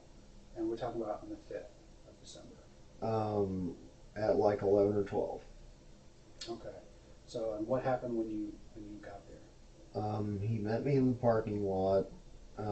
He did that thing where he was like, "Oh, it's just you?" And I was like, "Yeah." And he's like, "Okay." And then he's like, "Aren't you going to be cold in that?" So I changed my pants and, took the stuff out of my pockets, went to his car, found his wallet, got in his car, started talking, went to knocked on the window, came back, told me to get lost, drive around a bit, came back around 4-ish. We drove around a bit, and then that happened, and then we I just passed out. So, is it possible that we would only see your cell phone over at the scene of this, what you just drew? Yeah, that's possible. Why? Because you're saying only mine and not his. Right. I don't think so. Okay. No. I thought you were saying only there and not on the other occasion. Okay. So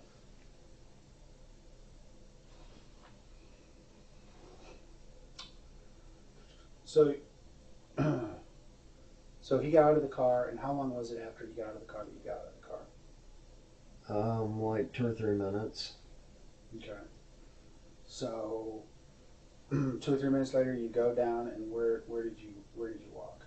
I just walked down to the corner, glanced at the house, didn't see him there, and then walked back. And you didn't go past the corner. You didn't actually walk on the street itself. Well, I walked up to the street and looked at the house. But did you walk down the street though? Did you turn the corner? Barely.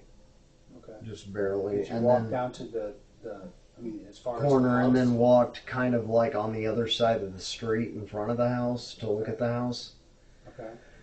And I think I may have called him to figure out what the hell he was doing. Mm-hmm. And did he answer? Yeah, I think he said just a minute or something like that. Mm-hmm. So I went back to the car. That's all I really remember. Okay.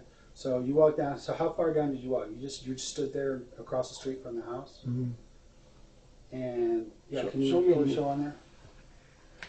Yeah, I got out of the car here in the passenger seat and walked out, and then just went. Can you just make an X right there and indicate where you were standing? Okay. I guess I was standing here-ish. Okay. Looking at the house. And so, how long did you stand there? So did you call him while you were standing there? Yeah. Okay. So you called him, he answered. Said just a minute or something. Okay. And then I was like, all right, and I just walked back to the car. You sure you walked back right at that point? You didn't stay there until it came out? Yeah. Okay. So when you left, which way did you leave?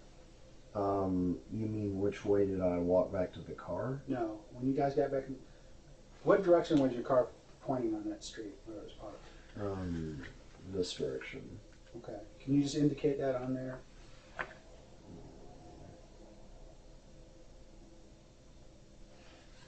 Okay. So when you drove off, which way did you go? I guess we went this way. I don't remember it clearly. Okay. Did you go back by the house? I don't think so. Okay. Did you, so the car didn't go back over to the house. He walked back over, got in, and then you drove off. Mm-hmm. Okay. So I think, and Carrie, you can correct me if I'm wrong, but I think that any reasonable person who looks at that Mm-hmm. says that you went there and you stood lookout while he committed the burglary. Okay. Any reasonable person would do that. You even changed your clothes into long pants. Okay. Before you did it, what were you wearing? Long pants. Okay. And what color pants? I want to say khaki. Okay. And this jacket? No. Different jacket? I wasn't wearing a jacket. Okay. What kind of shirt were you wearing? Long sleeve. Okay.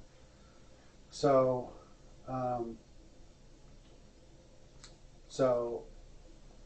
you call him or he calls you, says, let's go, someone's coming.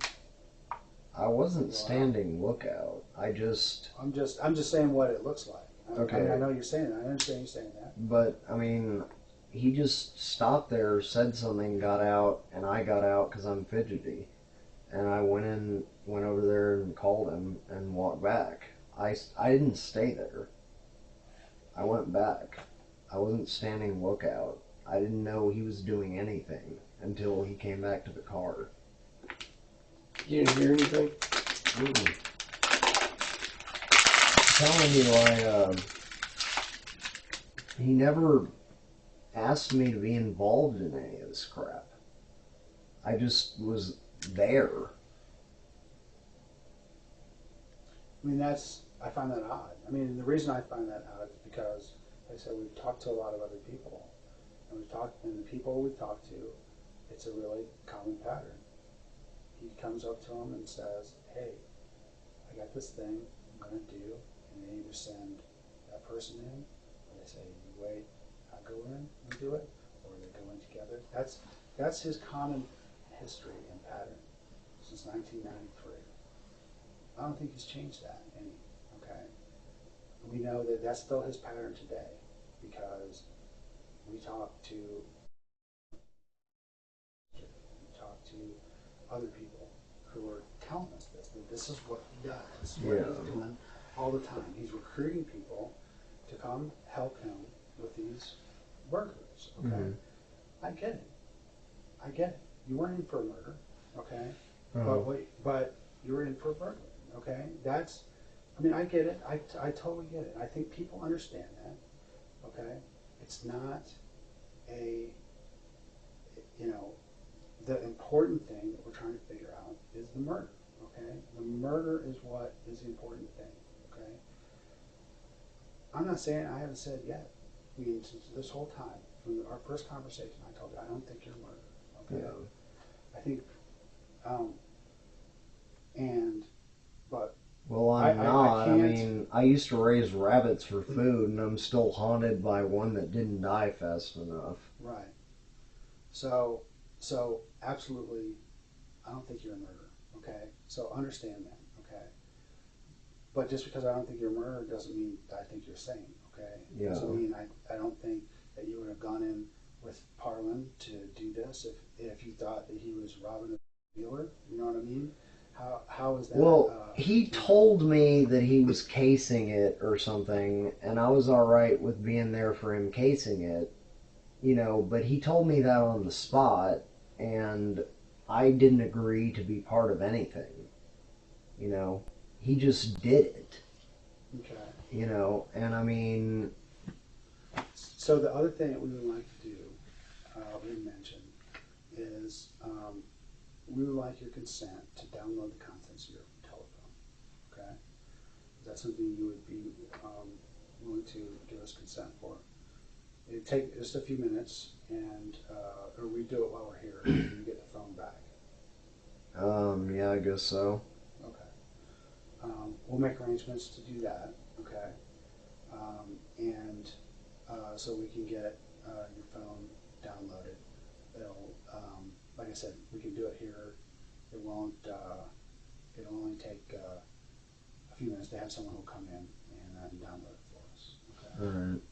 So. And what does that accomplish? Well, we do that every time we have a situation. We do it with Parlin's phone. We do it with everyone's phone that we run into. Anytime we get it.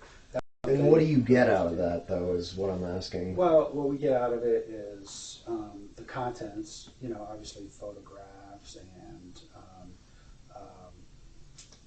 text, call logs, text messages, things that we, might or might not get with other stuff that's on the phone. Yeah.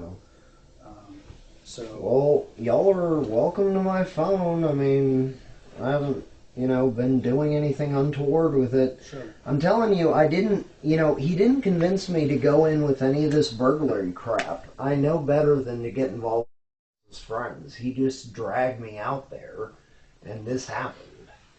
Were you pretty upset that he got you into this deal? I was, but at the same time, I still needed him as a, eyes and ears for them.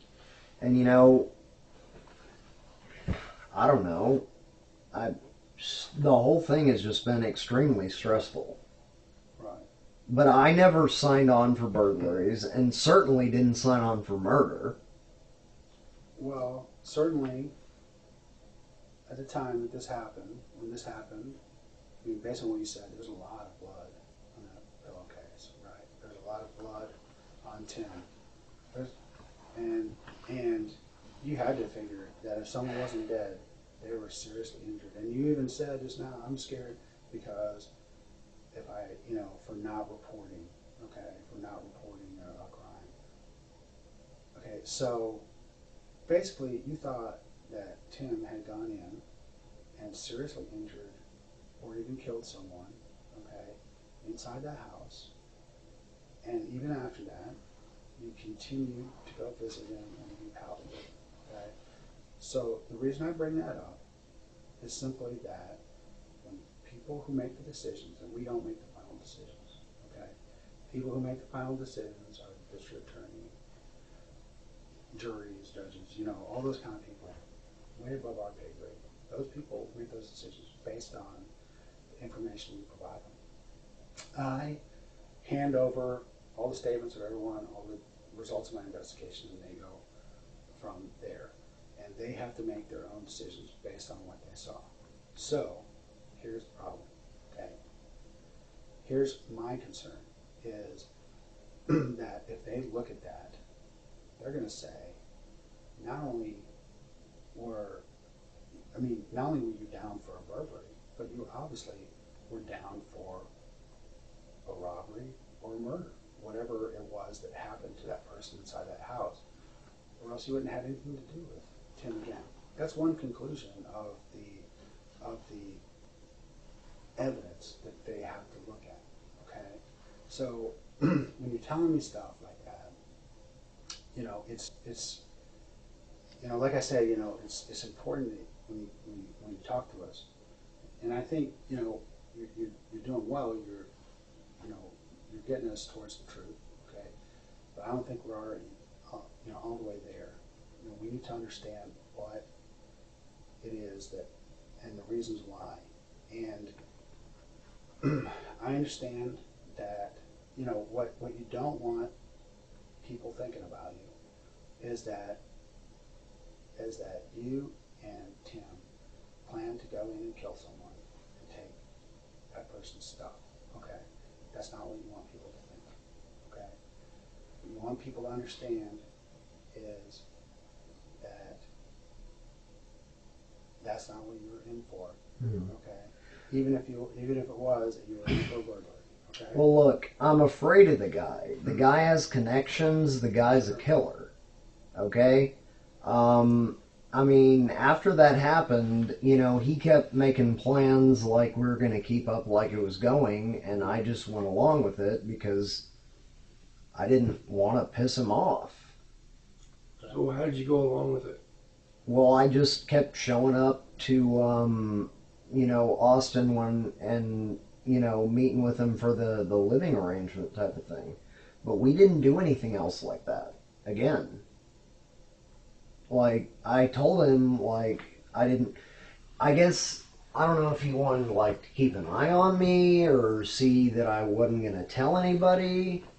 Right. Or something. So one of the things that, obviously we look at, and we talked about it, text on your phone. Yeah. Text on Tim's phone, and other people's phones of people we've dealt with. And information from other people that we have. Okay, when we take all that together, and based on that information, and when I talk about text, I'm talking about because all that stuff can be recovered. So we're looking, both your phone, both on Tim's phone. So when we look at those, when we review those texts, and we look at those, we start to see the conversation you had between each other. Okay, emails, everything else. Okay, that we have access to. We look at those things, and we realize. And we start talking to people about things that they heard or things that they know, and they start telling us, or all of that, when we start putting that together, all of that clearly indicates, clearly indicates that y'all had planned to do a burglary together. And what you're doing is you're leaving it in the hands of someone else, district attorney, grand jury, someone, to make that really small connection between he lied about that he was in for the burglary, and he stayed with them even after he knew it was murder. Okay, or at least that someone got seriously. And you're leaving it in the hands of Tim, because we're gonna go talk to him again. Okay, but the thing is, I'm telling you, I wasn't down for a burglary, and after that, I was scared of the guy, and I just kept playing nice with him just because he was obviously trying to make sure I wasn't going to say anything. Are there going to be any texts we find your phone, his phone, anywhere that are going to indicate to us that y'all were planning burglaries? No. Whether this one or absolutely not. Okay. He never approached me for that. He did this thing without my consent, and then, like I said, we had these plans, and then like I said, I'm scared of the guy. I'm glad he's behind bars. Right. The guy has, as I understand it, the guy has connections. He can have people killed. Right. So I witnessed something, and, he made it clear that, he didn't want me to say anything. Why do you think he can have people killed? Well, because, just the general word around his family or him is that he's connected with, a network of, like the mafia or something. How did he make it clear to you that he didn't want you to say anything? Well, he just basically said, well, just keep quiet about this, but he said it very pointedly. How? Keep quiet about this, real tersely, keep quiet about this. And then he was like, and you're going to be back next weekend, right? And I was just like, yeah, And the thing is, he says he can read people's texts and stuff. He says he's been going through texts. And so,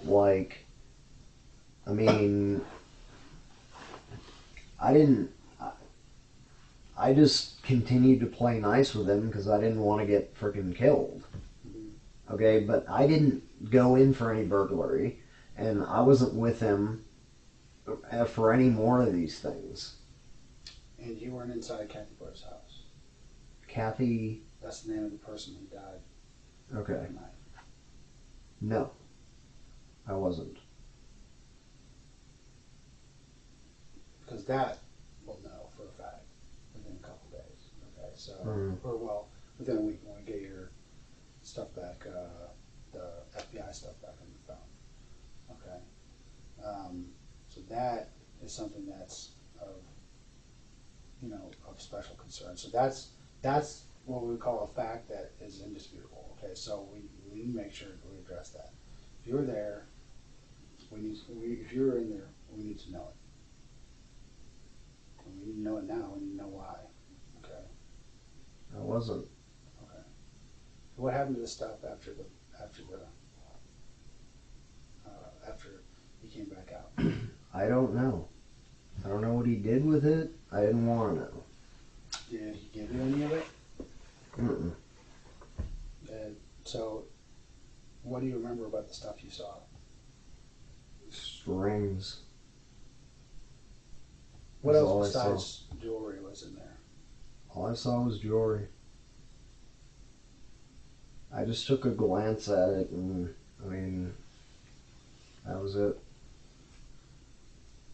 So, do you remember what any of the pieces of jewelry looked like? Looked like gold and diamond rings. I mean, I don't know anything about jewelry. I don't wear it. Any watches, necklaces? I don't think so. No. I didn't get a good look. All I saw was rings.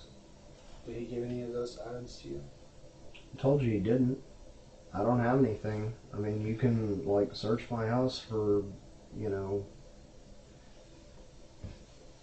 stuff you think he gave me. He didn't give me anything.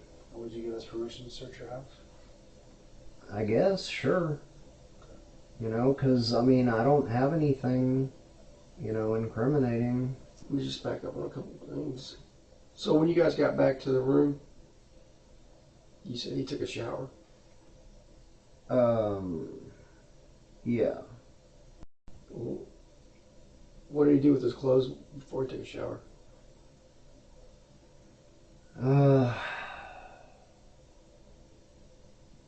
You see, bagged him up. In what? Like a little, like a shopping bag or something like that, like a paper bag with the handles.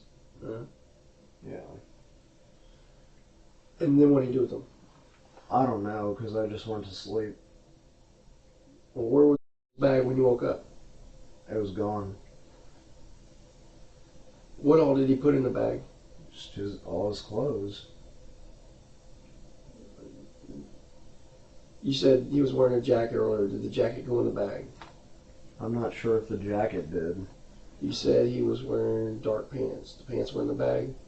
Yeah. Did you see a shirt go in the bag? I think so, yeah. Did you see any gloves go in the bag? Yeah, I think so, yeah. You saw gloves go in the bag? Because earlier you said his hands were bloody. So was he wearing gloves or did he have bloody hands? Well, he had bloody hands, but what I'm saying is that I did see gloves go into the bag. What kind of gloves? They looked like,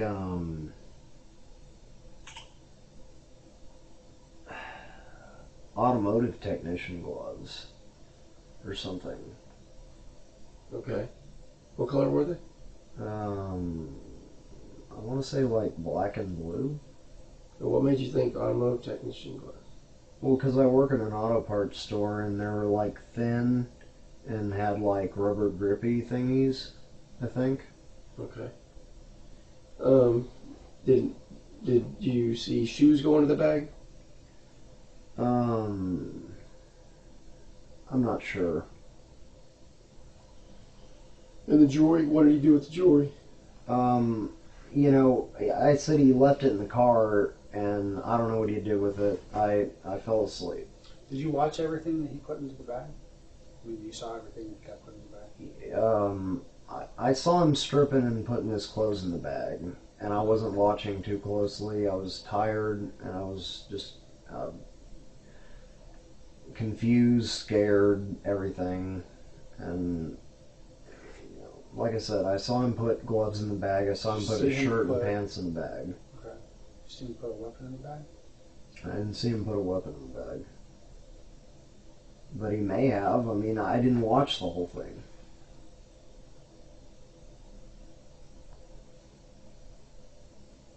I mean, the weapon could have been in the pants, you know?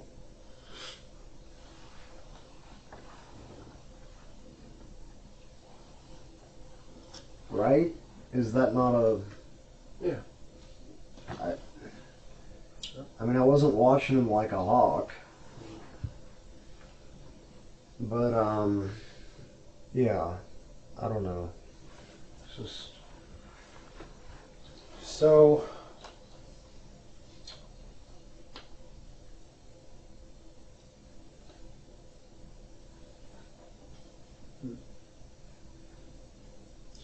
Do you know what he did with the jewelry, like, later on? I have no idea. I mean, do you think he still has it? He may. He may have a cache somewhere. Where does he have a cache? Well, I mean, he wouldn't have told me that. He just seems like the kind of guy who would squirrel something away somewhere away from his apartment or, hotel. So what do you get out of this whole thing? I didn't get anything out of it because I wasn't promised anything. I didn't want anything to do with it. What I got out of it was not getting killed. Okay. And you were scared, I guess, for your safety? Is that what Yeah. I mean, when he throws me a bloody sack when he said he was just going to go look at a house, I was okay with him casing a house, that some drug dealers, who ripped somebody off, and we're not going to do anything now. So, let me ask you a question. So why is it again that you went with him? Because you wanted to have you killed in Galveston, was that it?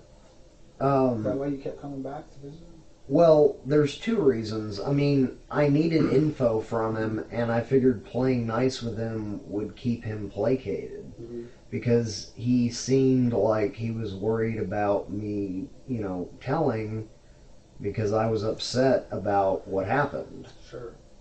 So, well, and I was more worried about my nephew. So you were more worried about him than getting involved in another murder? Well, but I didn't get involved in another murder. Okay, but you could have, right? Well... Didn't you say you were driving around again with him? You're doing the exact same thing? Well, yeah, but, I mean, he never did that again, though. And, I mean, I told him that... Hold on. Did you and he discuss, before the first one, that he was going to go in and do a burglary? No. Okay. You just got in the car with him, and you drove around, and he stopped, and for all you know, he killed somebody, right? Yeah. And then you got in the car with him, you just told me, after that, you got in the car with him, and y'all drove around again to do the same thing. He could have stopped at any point along the line, gotten out, and done the same thing again. So, I don't understand exactly what it is that you're trying to say. It sounds to me like what you're saying is that you really weren't that bothered by what was going on. Well, I was, but it's just but not bothered enough to avoid being in a situation, and not enough to avoid putting yourself in the exact same situation again. So you couldn't have been that offended by the fact that the guy had done a murder. Well, I was, but I was worried. He, like I said, he was obviously telling me, he was concerned that I was going to tell. And what did he say? I mean, how did you express that concern? Just like, don't say anything. You better not say anything about this. You're not going to say anything about this. That kind of shit. And it's just like, the guy scares me. And so, I told him, like, I'm not going to be involved with anything like that again, and he said, all right, but he's like, don't, tell anybody, and I was like, fine, whatever, but I wasn't involved in anything like that again. He didn't stop. Okay, but he could have, right? I mean, you basically put yourself in the exact same situation you did before. So that right there... But see, if that had happened again, I would have just gotten out and walked away. But wouldn't you be afraid that he would have killed you? Well, but that's... I mean, I'm just confused, and I'm trying to unconfuse myself. I'm really confused easily. Well... So, I wasn't going to let it happen again, but I didn't want my family in jeopardy. Okay. So, you didn't want your family in jeopardy, so you were willing to go with them, and even if it meant another murder? No. I mean, I just showed up and socialized with him, right? Well, but you said this earlier, you went out driving with him again. Yeah, but I mean, he takes circuitous routes. I mean, he's not necessarily casing places. But he wasn't necessarily casing places when you went with him, right? Because you said no one was as surprised as I that he went and did a burglary until, he got there and did it. Well, it's true, but... So you see where people are going to have problems with the story? Yeah, I do, but I mean... I don't know. What would you have done? Well, I get it that I totally understand that you have fear of this guy.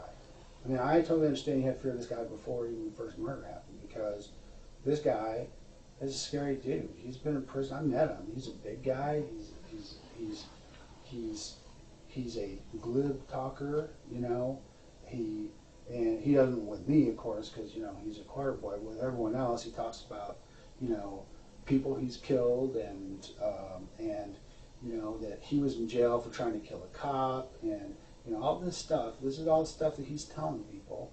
Okay, so at the same time, he's offering you an opportunity, an out for a situation that you're in with yourself personally and with your sister and your family.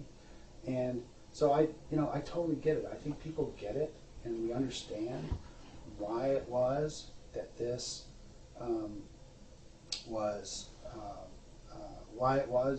that you would be drawn in by this guy, why you would have to feel compelled to go along with this harebrained schemes that he's doing.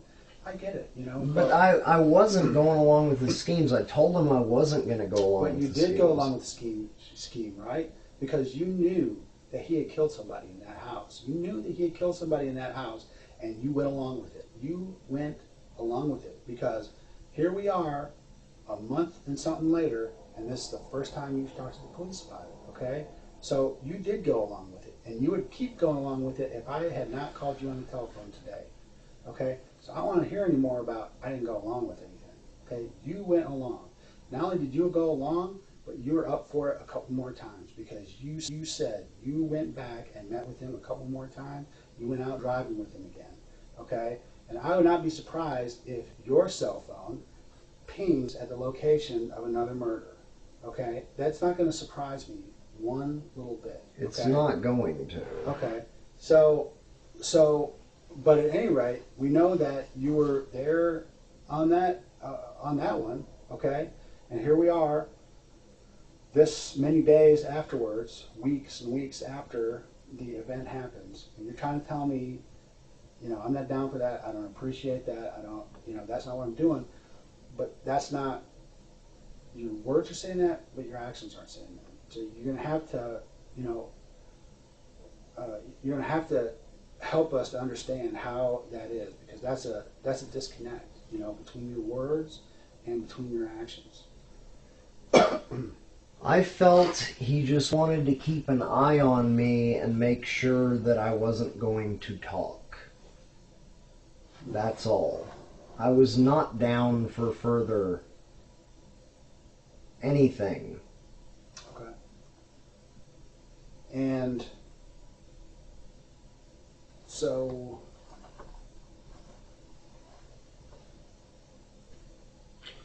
you're not down. I mean, and this is what confuses me. Okay. So you want me to believe, and I'm trying to believe it. I really am. I mean, I walked in here today, wanting to clear you, and I still do. I want to clear your name of murder. Okay, that's what I want to do. But that's the only thing that I really need to clear your name from. You know what I mean? If you did other stuff, you did other stuff. Okay, but I'm trying to figure out. what the murder is. See, when we deal, because in the end, it all comes out in the wash, right? Mm-hmm. We're here for a reason.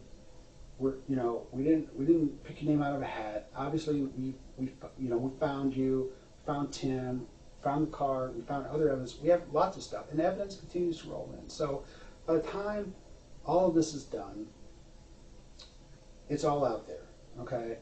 And so in the end, when people have to make decisions about what is going to happen, okay?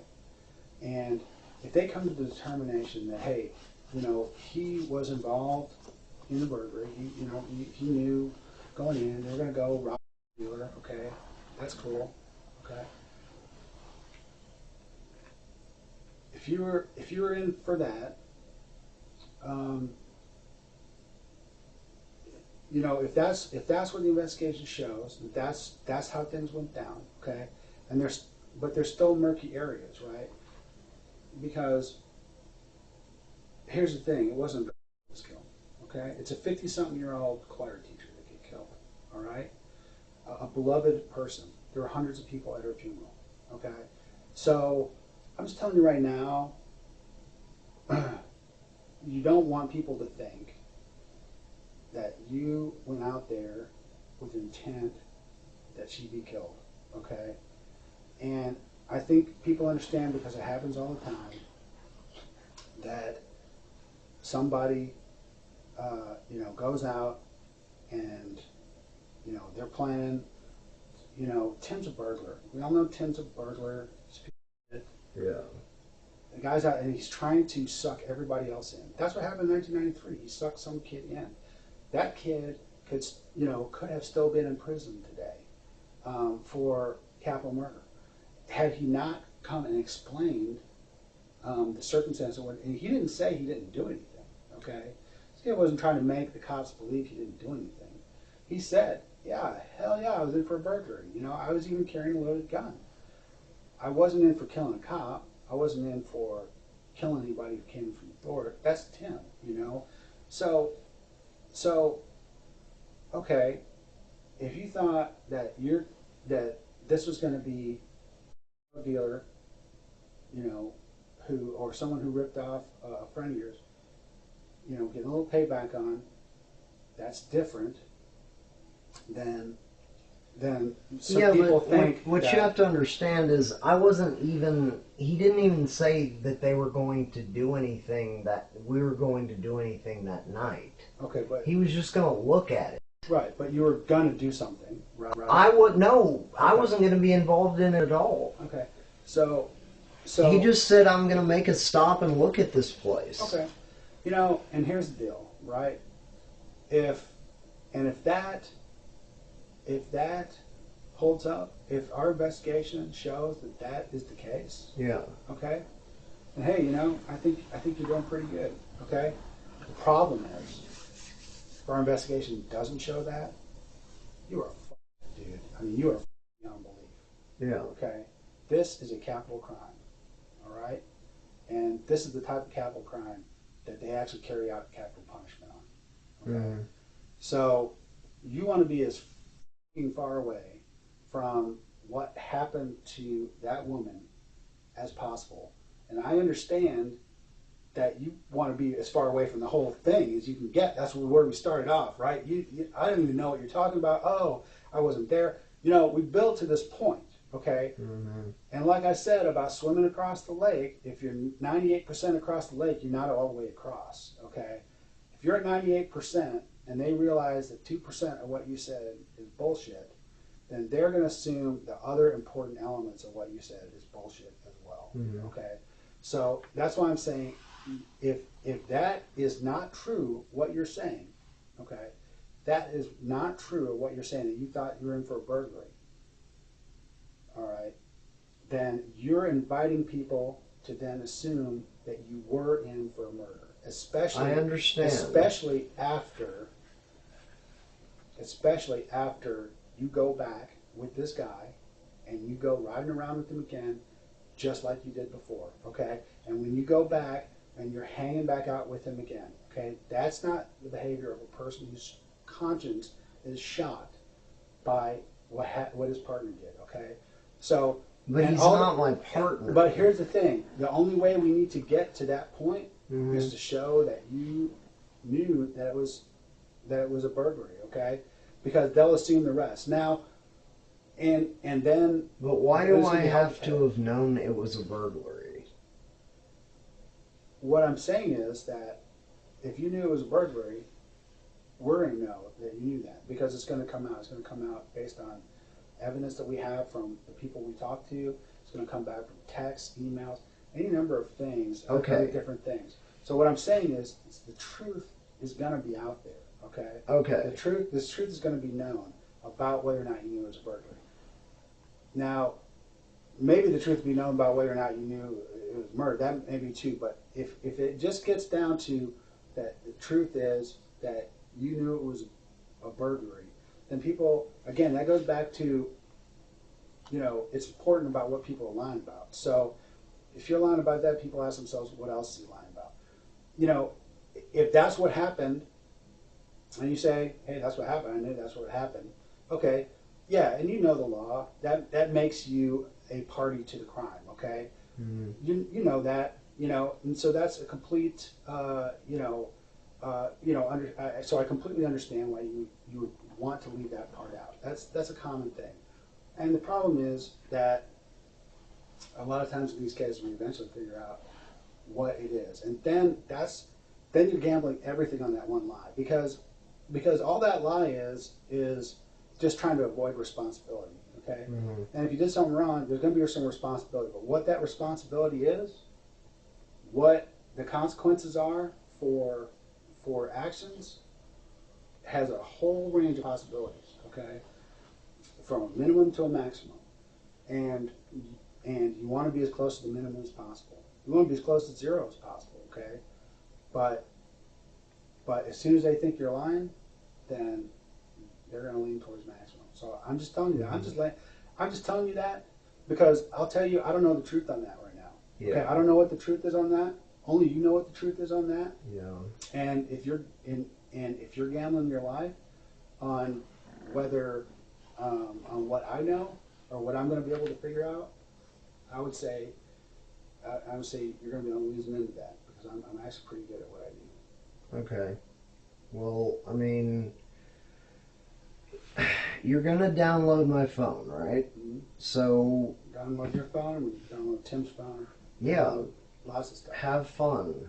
I mean, there's nothing that should be in there that should suggest that we planned any burglaries.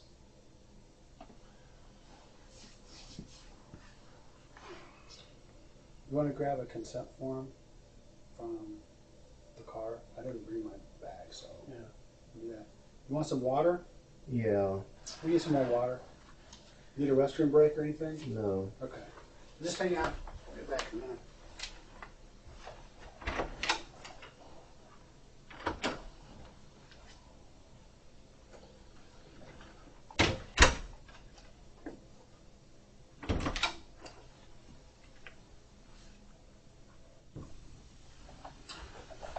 Okay. So,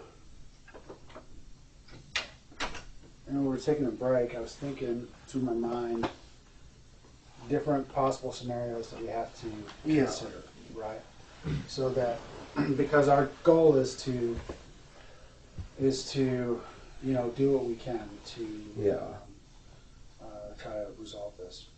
Look, I didn't kill these people. Okay. So, but that brings me to a thing. Okay, so we have to prove things. Okay. Yeah, I understand. So one thing we have to consider is that it was Tim that stayed in the car while you went inside the house. Okay. So that's something that we is a possibility. Okay. Yeah. So that we have to take into account. So.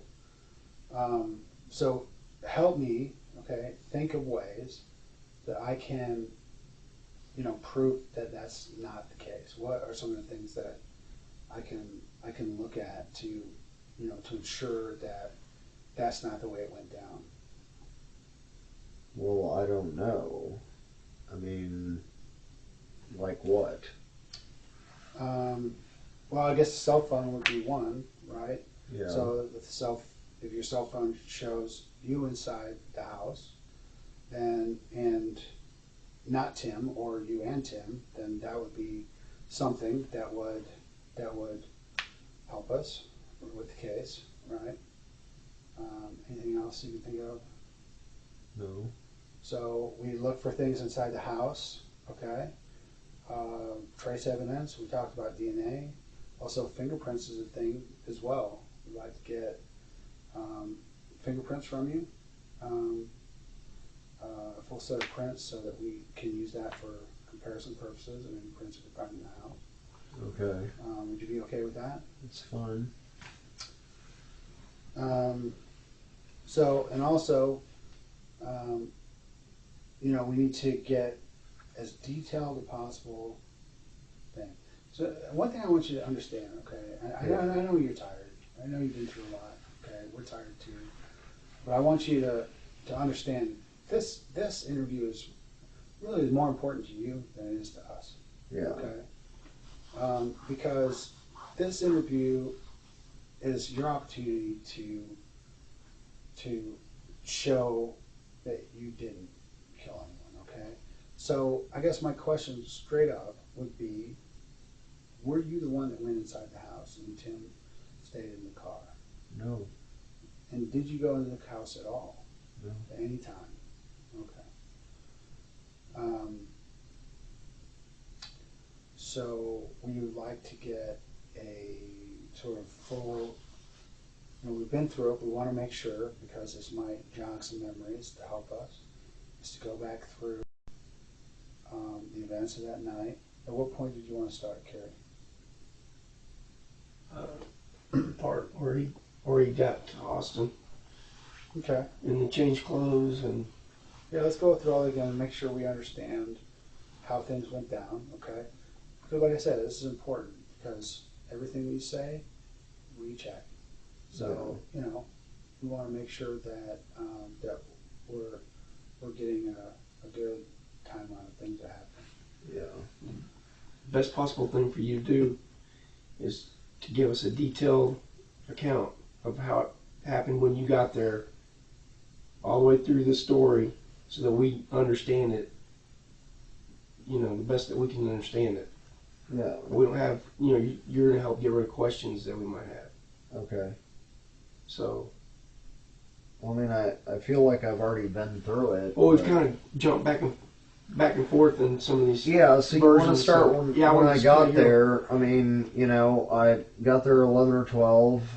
You know. Where had you been? Did you drive straight in from Galveston? Mm-hmm. Okay. Yeah, and then met him in the parking lot, and he asked me if I was going to be cold in the shorts, and I said, yeah, probably. Was anyone else present? No. For that? Okay. Why was he asking you if you're going to be cold in the shorts? Did you guys because already it have was an idea? cold. Did you guys already have an idea of something you were going to do? No. Okay. I keep telling you, like, we weren't planning anything. Like, and I'm sticking to that. Okay. I mean, it's the truth. Right. Well, okay, but when you say you weren't planning to do anything, you weren't planning, you're saying you're not planning to commit a burglary, but you must have been planning to do something. I mean, even if it's just drive around, right? Well, you must have had some plans. By plans, the thing is, I came in to visit, but when I found out was at Dylan's, I realized I couldn't stay there, so I called him and then went over to his place, and he said his girl was there, so I couldn't come in. So let's back up. So we're already kind of off time. So let's back, because so you did go somewhere in Austin before you went to No, I didn't go anywhere, because the thing is, over the phone I found out that was there. I got it. Okay. You know, and so... And so then, once you figured that out, you called Tim. Yeah. And then you proceeded over to his place. Yes. When you got there, around, what time was that again? 11, like 11 or 12. 11, 12. At that point, you called him again to tell him, come on down? Or did Yeah. you knock on the door? Yeah, I called him to come out. Okay. So he came out and he met you in the parking lot. Uh-huh. Correct? Okay. And tell me again the conversation you had in the parking lot. I mean, he just said, are you going to be cold in those shorts? And I was like, probably so. So I changed into pants. Whose pants? Your pants? My pants. I had a bag in my car. I changed in my car and got all my stuff in my hands. And as I was fumbling with all that, you know, I went to go get one of my things, whatever it was, and I found his wallet underneath the seat. And that's when we decided to go to his place, knock on the window, and he didn't answer. And I guess it got to him later. And we came back, and he said, go drive around a bit. And later on, we met up. He said his girl had gone to work, and we were driving around. And then the whole thing happened, and I stayed in the car. So let me just back up for a second, because I just want some clarity. Before y'all got in the car, before y'all left, you had a conversation, and obviously you had made a decision to do something. What was that? Did you just both get in the car and he started driving wordlessly, or was there some, okay, let's go do this? Yeah, he said he was going to just go gas up and get, drinks and stuff. Okay.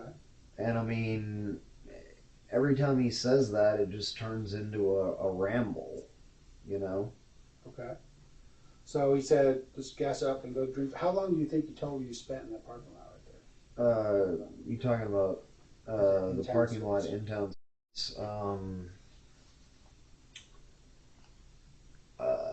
Which time? The first time or the second time? When you arrived there the first time. The first time. Probably not long. Probably 10 or 15 minutes. Okay. So 10 or 15 minutes, and you never went to his room? Not yet. Okay, not at that point. Yeah. Okay. So then you got in the van with them. Or not in the van. Keep saying van. In the car. Yeah. He's driving. You're in the passenger seat. Is that correct? Mm-hmm. Okay. And you leave. And where do you go? Well, I punched in B, and there was one real close. And then I started punching it. Wait a minute. So you're talking about in my car? When you two were, you got to Austin around 11 or 12, right? Yeah. How long did you drive around? A couple hours. And then you went back to the hotel? Uh-huh. And the two of y'all got in his car after that? That's right. And do you know what time that was? It was 4-ish. Okay. So you actually drove around for by myself just to kill time because he told me I couldn't come in because his girl was there. And then where'd y'all go? Like I said, he said he needed to gas up and get some drinks. He said we were going to get something to eat. We gassed up, got some drinks, got some food at the, or whatever, and just rambled through the neighborhoods. That's when that happened. And we went back. He took a shower. No, wait a minute. I don't want to gloss over. That's when that happened.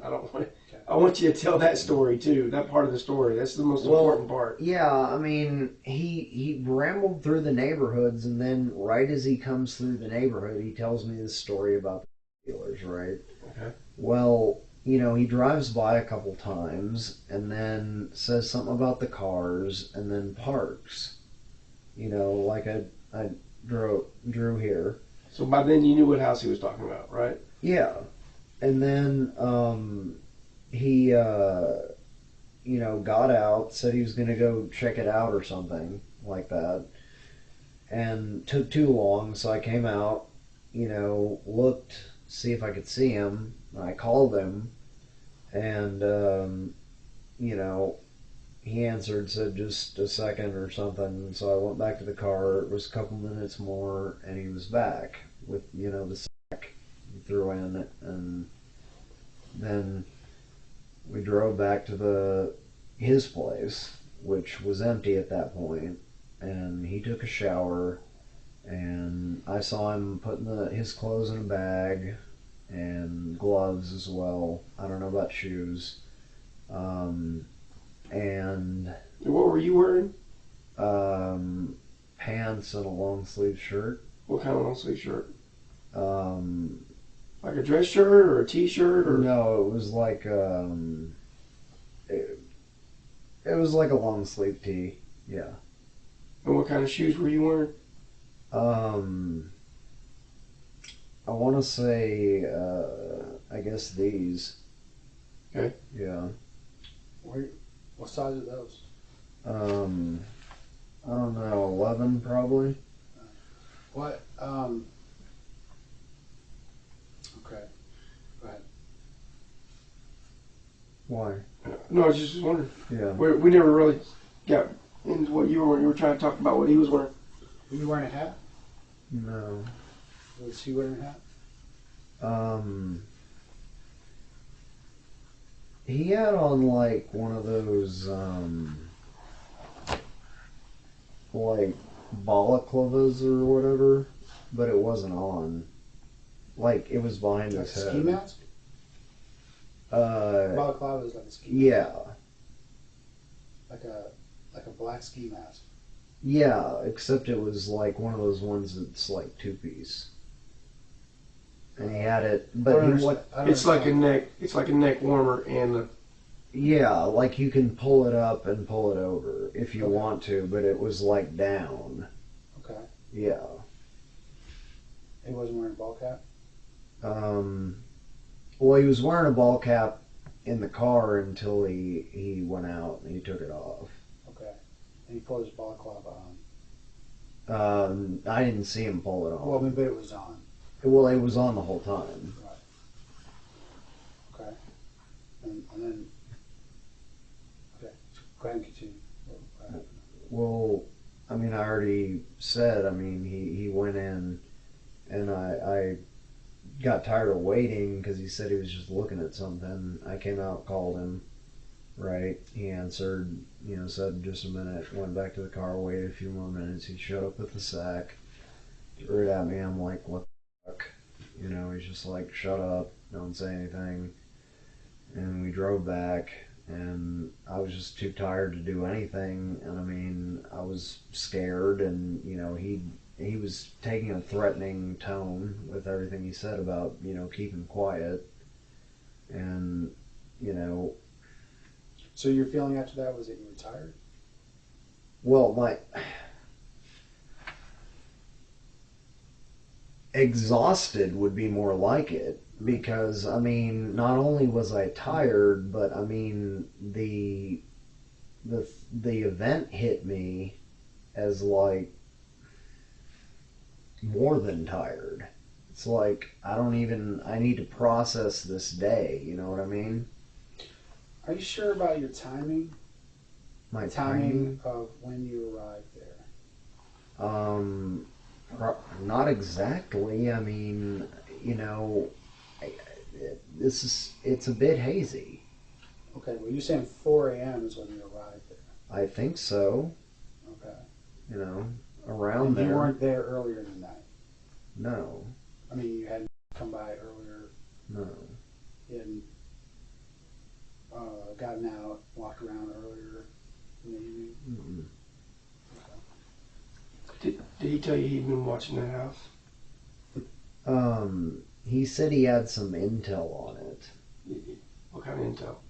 Well, he just said that somebody had told him that there were supposed to be certain cars there. What cars? Well, like I say, I don't remember the cars he was talking about. What other intel did he say he had? That was all he told me. It was like he was worried about how many people were in the house or something. Did he tell you that there was a camera on the house in the corner? No. Is there? Yeah.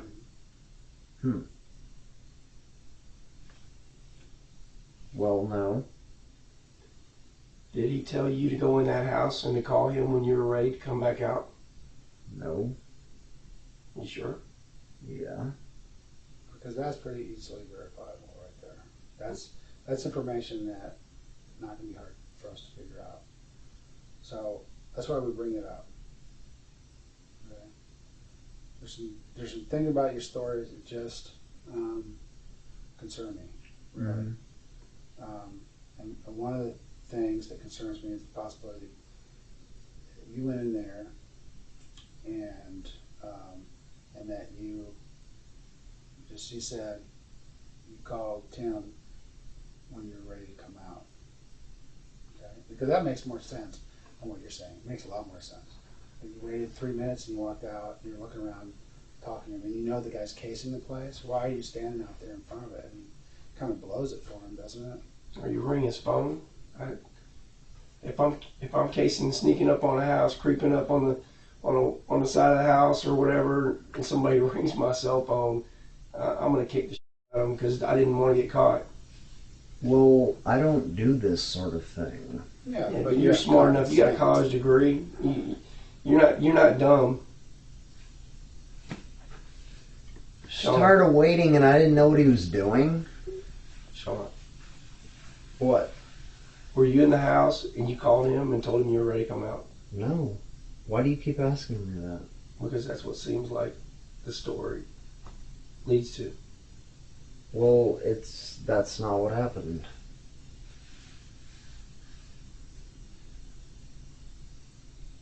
What else do you know about this story that you're not telling us?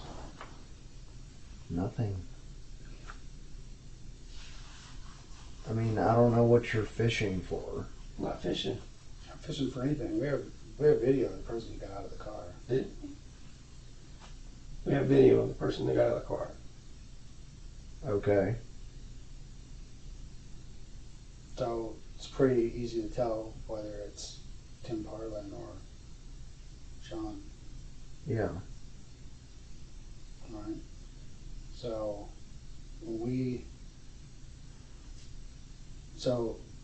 so you see why we're skeptical. We're skeptical about things that are going on. Okay. And there's things about your timing that are just not right. Okay. Because we know exactly what time you got there. Okay. To the minute. Thanks to the camera. Okay. So when we say that stuff, I want you to understand we're not trying to BS you in any way. We're going to make it really clear to you. This is all sorts of crap that we know, that we're just not sharing with you until the right moment. Okay. So when you tell us stuff that doesn't add up, then that's a problem. You know what I mean? That's a huge problem. So what we're faced with right now is a pretty, serious issue.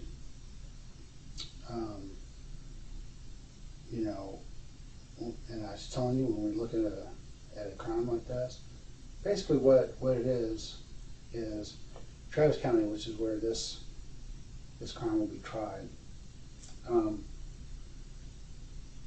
Jurors are pretty fair people. They're fair-minded people. Really, they want to hear three things. Okay? They want to hear the person takes responsibility for their actions, expresses remorse for their actions, and then indicates how they're not going to continue on in the same behavior. It's really the juries in Travis County. They're all looking for something they can latch onto that says, "Hey, let's spare this guy. Let's give this guy a chance." And that's what they're looking for. Okay. What they don't like to see, what none of us like to see, decision makers, is when someone doesn't, take responsibility for their action, doesn't even express remorse for their action, lies about their actions. Those things all are things that weigh against them. Okay, things that weigh towards them is what we call mitigating things. Are things that that indicate that a person has done something as a result of they weren't in their right mind. Maybe they're under the control of somebody. Maybe they're scared of somebody that makes them want to do something.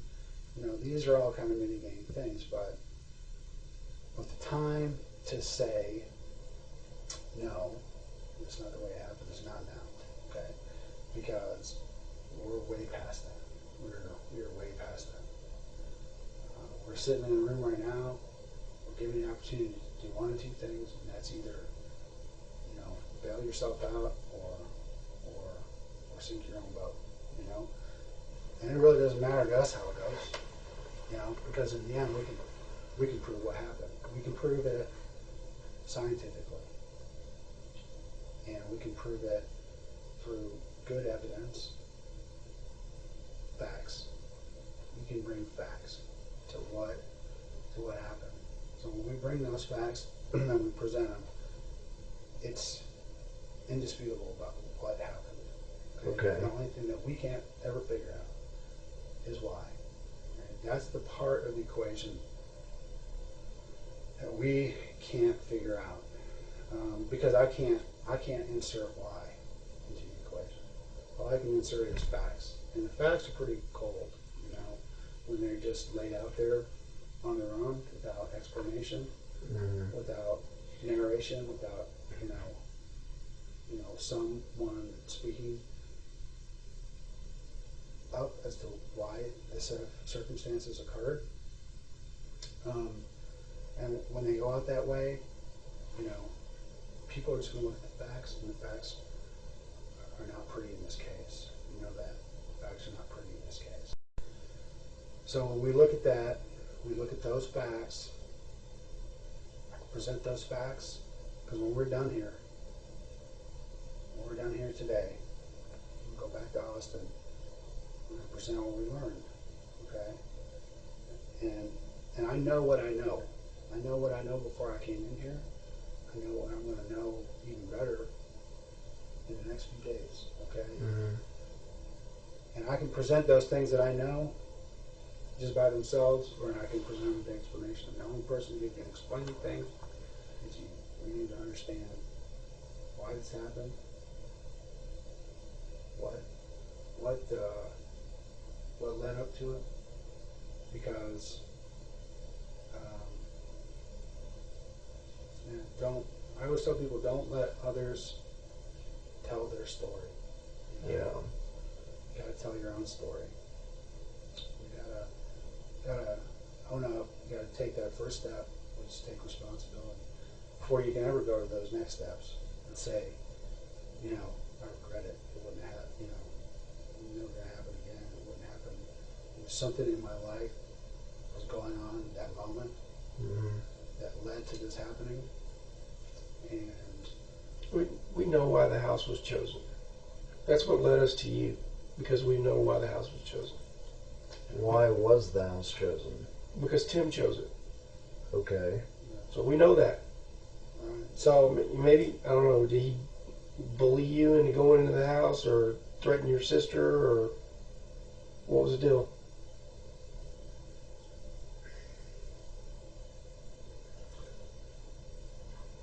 I mean, what are you saying? what we're saying is he went in the house. That's what we're saying. And we can prove that. Okay. So this is something that you're going to have to face up to. Is the fact that you have to explain that. Okay. You have to explain what happened once you went inside the house. Okay. And why things happened the way that they did. Okay. Because you're the only one who can provide that explanation. You're the only one who can provide the context for why things occurred. Because if I just go in and the only thing I'm able to say is that you caused the death of Kathy Blair, and show people pictures of it, and show people, you know, the scientific things behind it, that's cool, it's impersonal, it doesn't tell the story. It doesn't tell the story of why. It allows other people to make decisions on their own with regards to what they think about the person who would do something like that, and makes them think the worst. I mean, because that's all they have. You know, like I said, people are ready to latch onto something, to see the good in someone, but I will tell you right now that a person who is trying to show the good in someone is not a prosecutor, it's not juries and judges, and it's not me, okay? I can paint the picture of what happened, how it happened, who did it, when it happened, what it was done with. But the picture I can't paint is why the hell it happened. And so when I got to go back and tell family members why did this happen, then I'd like to have that answer, to have that part of the puzzle to be able to tell people. I'd like to be able to tell your family why it happened. The fact is that it's already happened. So the only thing left now is to make it better the way you can make it better. I tell people do something right. Do something right. You can't change the past. As a family on this. There's nothing you can do about changing the past. All you can do is try to improve the future. Okay? All you can do is try to make things better. Okay? And make amends. You know, when I screw up and fight with my wife and say something that I regret, I can't undo the fact that I did that I hurt her feelings. Okay? What I can do is I can explain to her why I snapped at her. I can explain to her that I'm sorry, and I can tell her that it's not going to happen again. Because those are the things she wants to hear. Because she knows what I did. The only thing that gets me out of it is I explain why. You know, we're looking at something here that's on a pretty wide scale. Okay? Yeah. And you want to be on the bottom of that scale. And the only way you get on the bottom of that scale is to start getting people in your corner. Okay? And that starts right now. Starts right now to try to get people to... Yeah, he was threatening my family, okay? Okay. I told you I was afraid of the guy. Right. I know. You know, he said my jump was, you know, saying his name too much and he was going to kill her, and we're close, right. And I couldn't let that happen. But I didn't kill her. Okay, so what happened? Well, I mean, he told me to go in the house and get the stuff. I don't know when she got killed. I mean, like, she was asleep. Okay. I mean, I don't know if he came back or what. Okay. Like, look. So tell me this. Just walk me through it. So I would have never done this. I didn't want my little sister dead. I totally understand that. So walk me through this a little bit, okay? Walk me through. Where did you go into the house? He told me the back door was open. Okay. So you went in. Yeah, and I looked around and she was fast asleep. And so, I mean, like, he kept talking about, like, you know, offing her, and I was like, I'm not going to do that. And then I was like, I was talking about, like, maybe using ether or something to you know, anesthetize her, you know, so she wouldn't. And he's like, no, just offer her. I was like, I'm not going to do that. And so I snuck in, and she was fast asleep. And yeah, I took her jewelry. Yeah, she had this big, tall jewelry box. I emptied it into a pillowcase. Okay. Right, and then, you know, took it back, gave it to him, and he said that was what I had to do. Okay, I mean. So tell me, I know that something happened in there, okay? I know that was your intent, to get in there, to quietly get in and quietly get out. And I did, she didn't wake up. But something happened though, right? Because when you left, she wasn't still alive, okay? So we need to understand what happened, okay? Yeah, but I don't know. That's the thing. She was asleep when I was there. Okay, so she was asleep. So let's just walk through it, okay? So you came in. Let's just walk through the entire thing. You came in through where?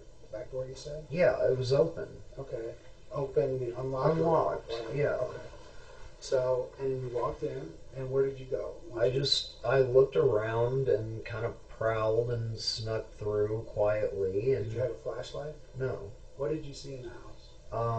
just rooms, and I just kind of looked through the rooms, and I turned on a couple lights in rooms where I didn't see her. And I found the room where she was, and she was fast asleep. And that was the room her jewelry box was in.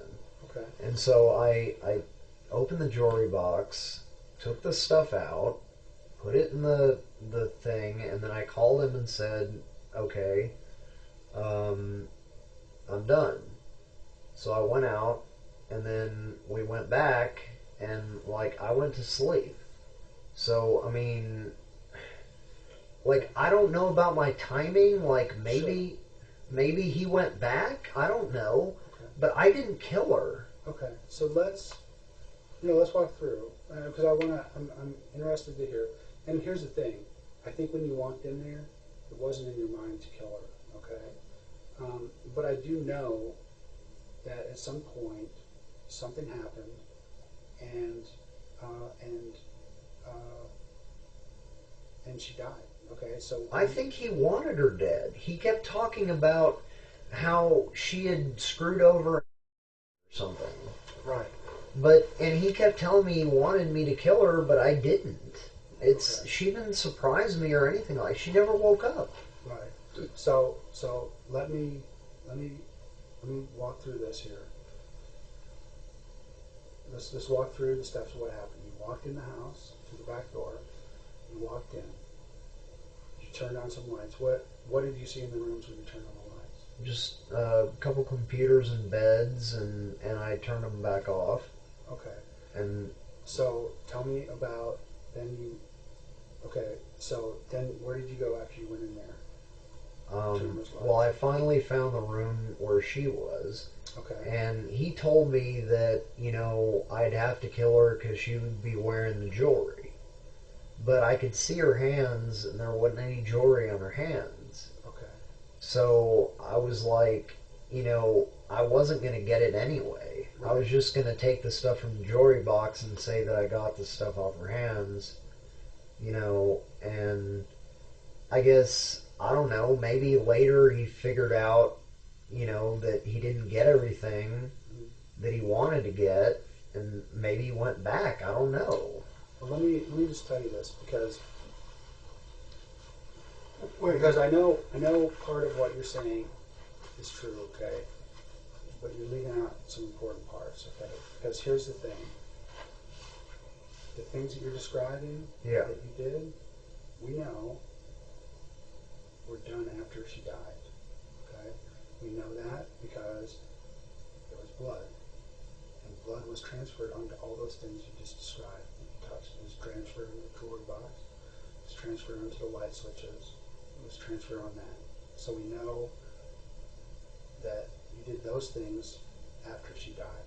Okay, so let's talk about what happened. Okay, we're there. We know. Yeah, but don't you think that somebody else could have come back and done that afterwards? It's not possible, and this is why. Because she was laying on the bed sleeping. She's not bleeding. Okay, and on all the things that you did afterwards, you touched those things. Okay, you touched those things with blood on your hands. Okay, so what I want to do is move away from this notion, okay, that someone else did it, because we know that that's not true, okay?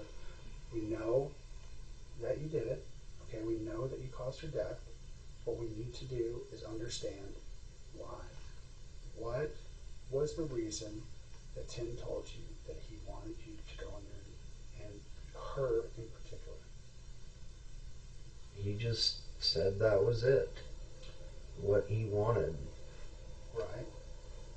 And did he tell you, did he order you to kill her, or did he just tell you to take the jewelry? No, he ordered me to kill her. Okay. And so, and you were scared of him, right? Yes. You were scared of him, and you went in and did what you were ordered to do. Right? I mean, it's not really any point of saying that that's not what happened. I want to know, you have a right to know, to understand how it happened, and saw her sleeping in bed, and then what happened?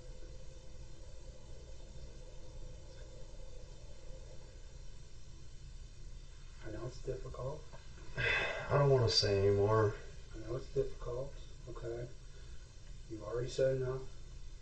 We already know. We already knew before we came in here, okay? You know, we want to hear you. We want to hear it from you, because right now we're still at the facts. So right now, I know you have trouble thinking about it, okay? You have trouble thinking about it.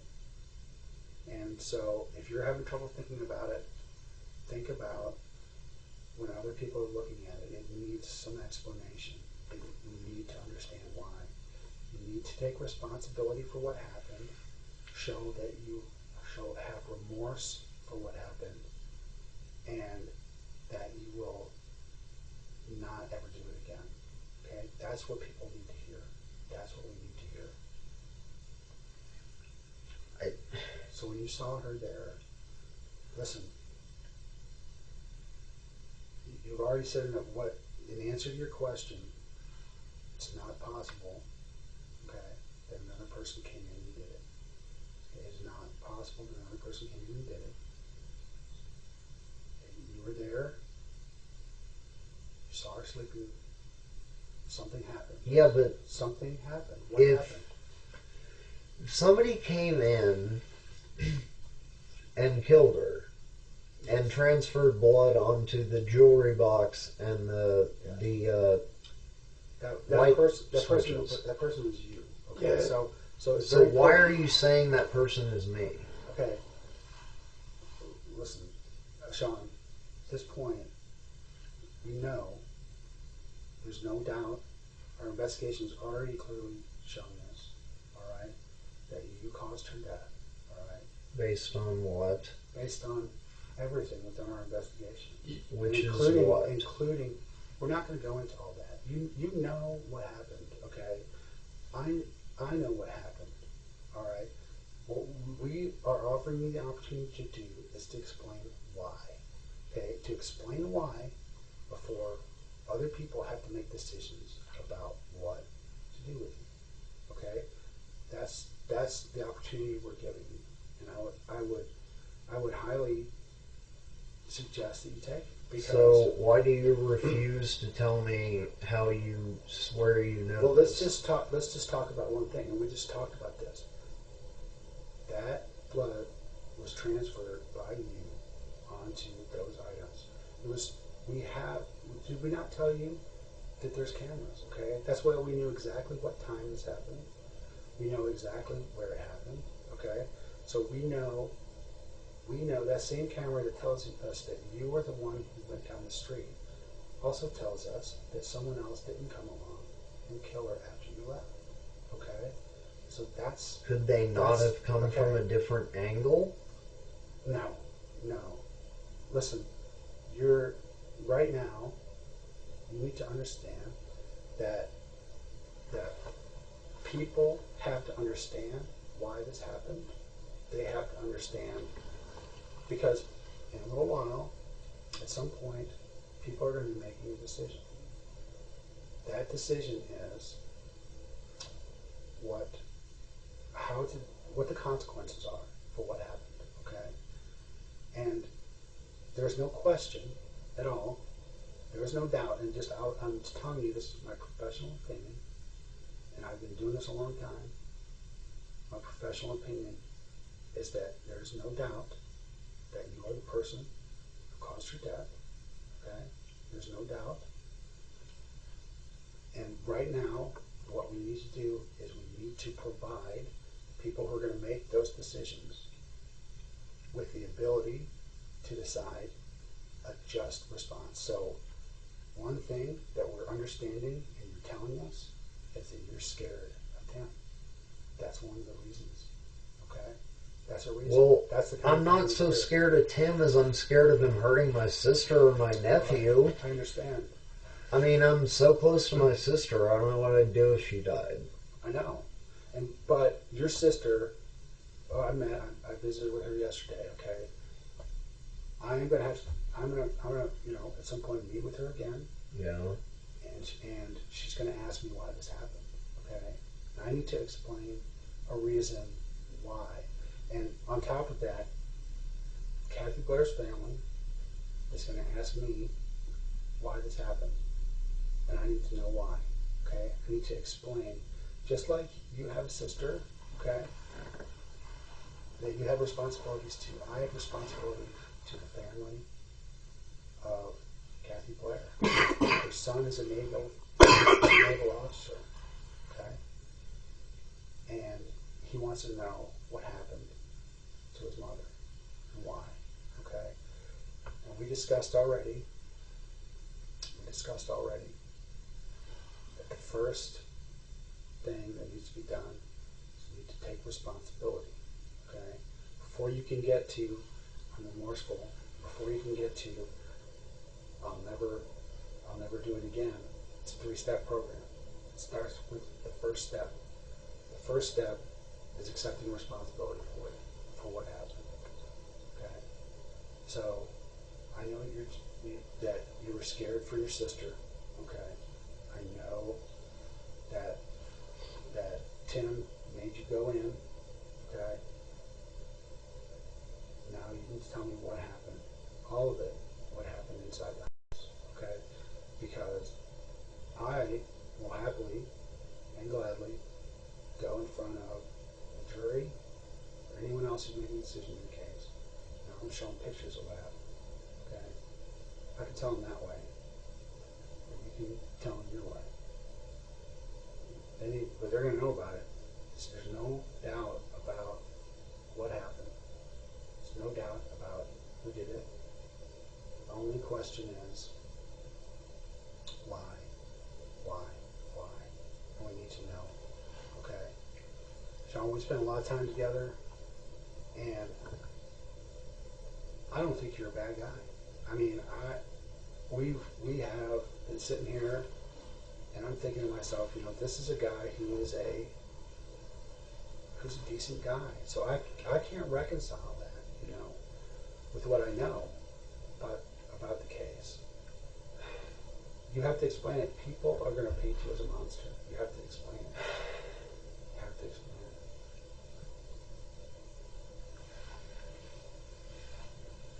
She woke up, she lunged at me, grabbed the knife, started trying to wrestle it out of my hand. Right. And then it was a struggle, and I stabbed her in the neck. I didn't even want to do it. I was trying to get the jewelry without doing it. Right. And then she woke up, and I had the knife out, in case. But I couldn't do it. I mean, he said I had to. Tim said I had to, or he'd kill my sister, or have her killed, right? So, but I was standing over her bed, and I just couldn't do it. But, so I started doing her jewelry, and she woke up, and she just was trying to fight the knife away from me, and I was trying to, she almost got it away from me. She got one of my gloves off, and I was just, I don't know what happened. I just blacked out. I remember stabbing her in the neck after I got the knife back. I don't remember much else. Okay. And then what happened? There was a fight I know there was a fight on the bed, and then something happened after that. Did she get away from you? Did she? What happened? Well, I mean, she fell off the bed. Okay.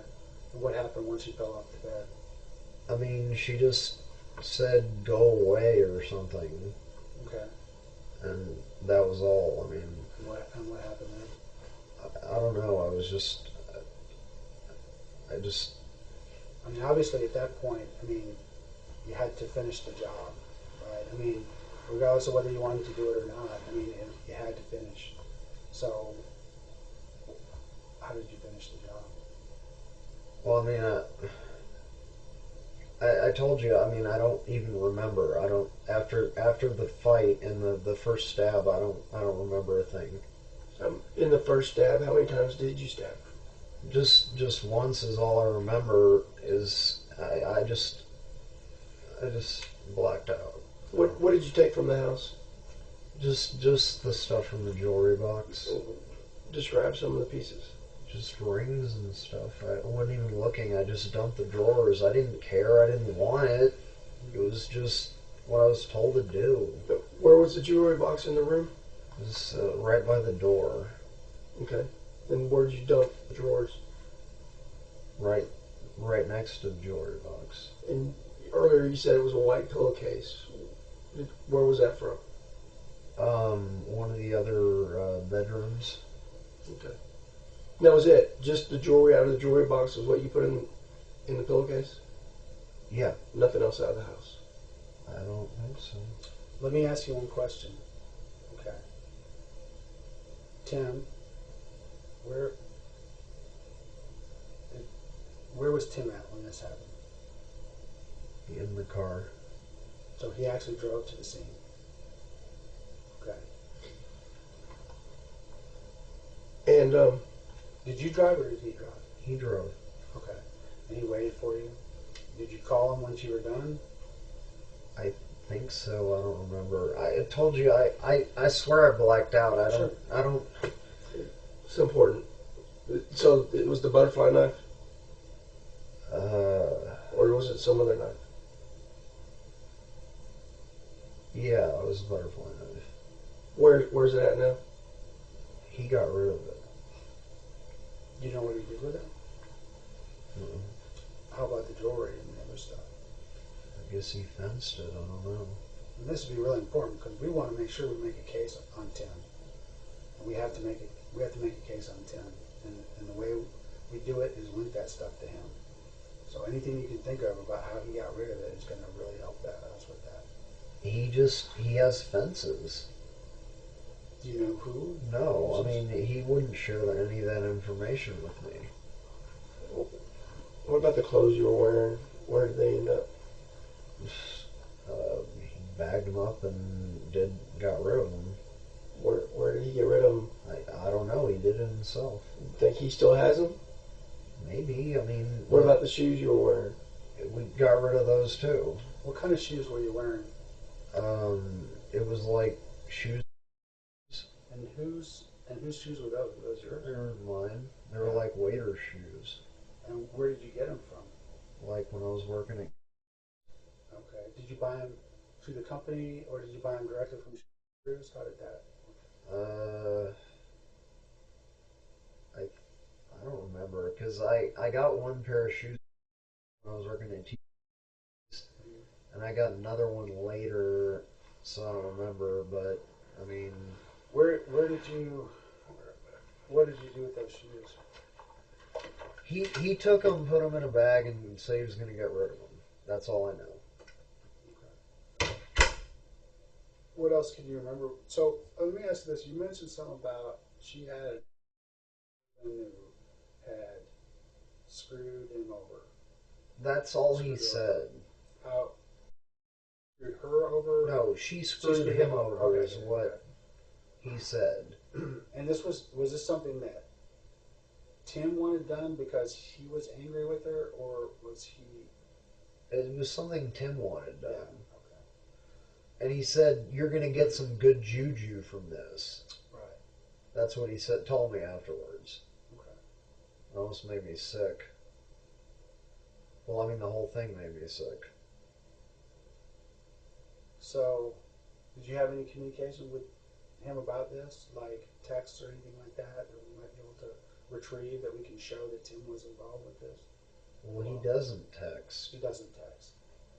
Okay. All right. Well, we'll continue to work because I want to put a case on Tim. Tim's behind this whole thing. So let's talk about Brentwood. Let's talk about that one. Brentwood? Are you talking about the third one? The old people. Yeah. What about it? So what happened on that one? I'm not involved. You're not involved in the Brentwood one? No. And if Tim's making people do this, who would he make do that? I mean,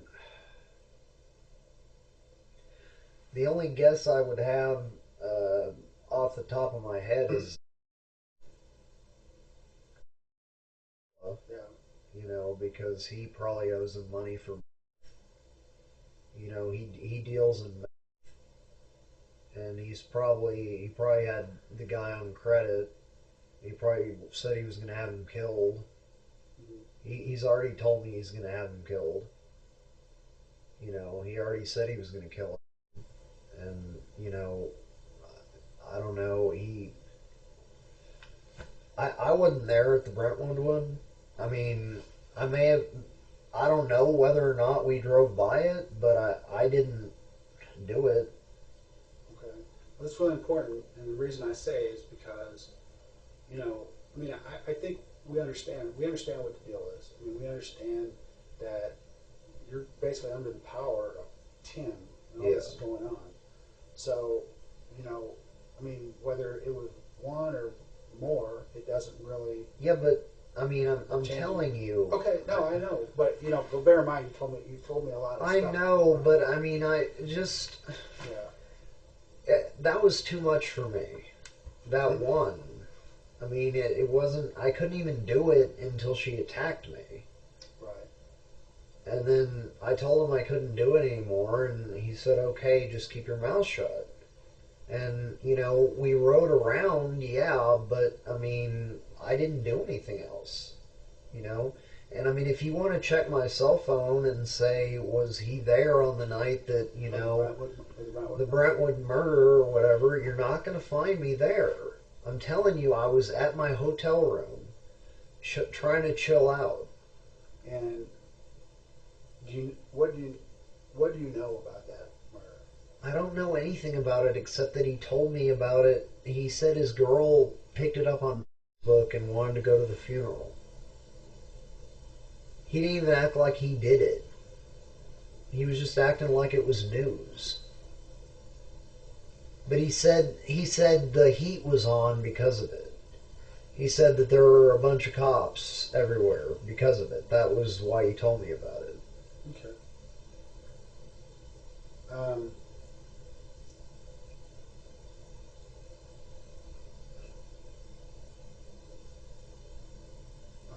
Questions from you right now? What's going to happen to me? Well, we're going to decide, okay? So, you can just hang out for a few minutes here. We're going to take a break. We'll probably come back in. We download your phone and stuff and do all of that. What? You want some more water? Sure, I guess.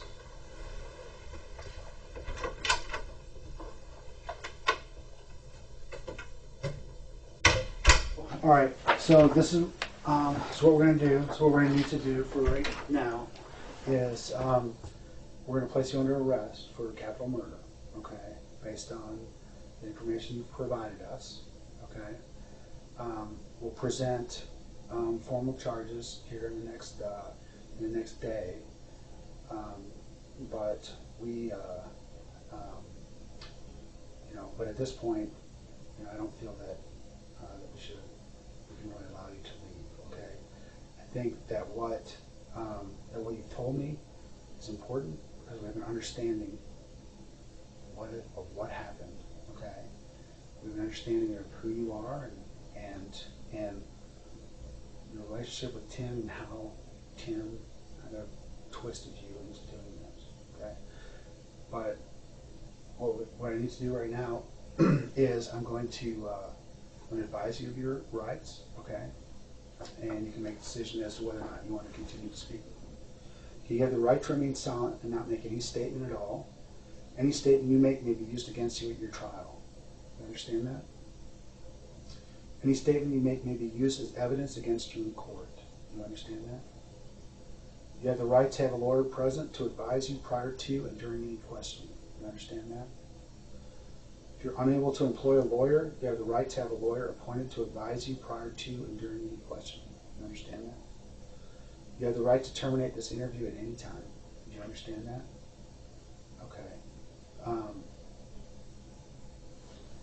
Do you have any questions about those rights right there? you understand you don't have to speak to me, and that you can stop. And if you decide to speak to me, you can stop speaking to me at any time. Okay. You wish to continue speaking with me? Kind of cat's out of the bag now, right? Not much. No, but we just have to do that, you know, to continue on. You might have some different questions for you and stuff. Can you do me one favor? And this right here, it'll be part of your statement. So if we can get you to sign and date it right here.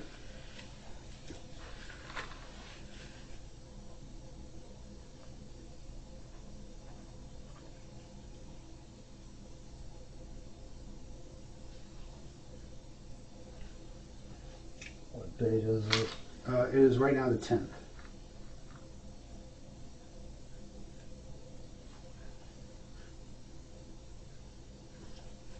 Thank you. One thing I'm going to do right now, just for my safety, I'm going to pat you down, make sure you don't have any weapons or anything like that on you. Can you please stand up for me? You just leave your jacket right there. Just turn and face away from me. Okay. Place your hands on top of your head. There you go. You don't lock your fingers together. Just put your feet apart just a little bit.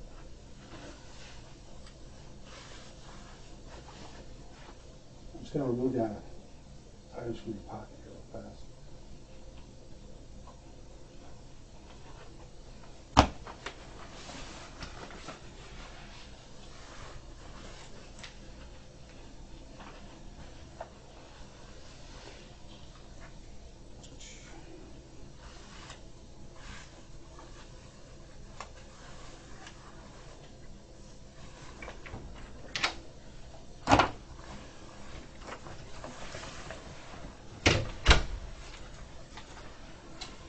Okay, you can go ahead and have a seat right there. Just gonna check your jacket pocket.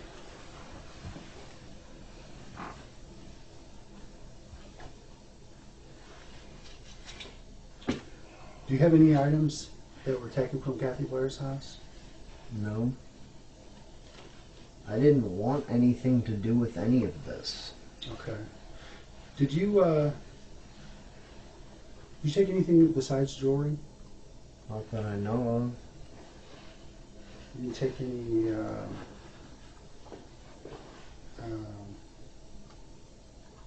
credit cards, purses, identification?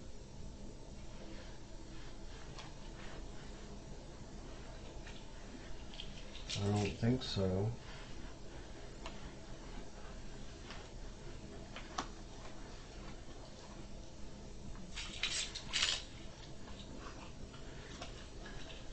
It's all hazy. What's that? It's all hazy.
What's Tim been saying to you ever since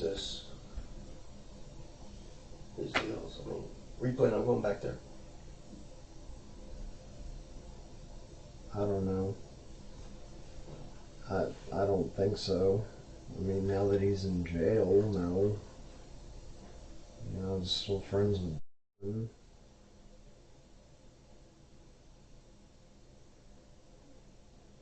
I mean, I don't want anything to do with this stuff. What? So you said that she said something about she did something to or something? That's what he said. Did he know? I guess. What did he say she did to him? Some about.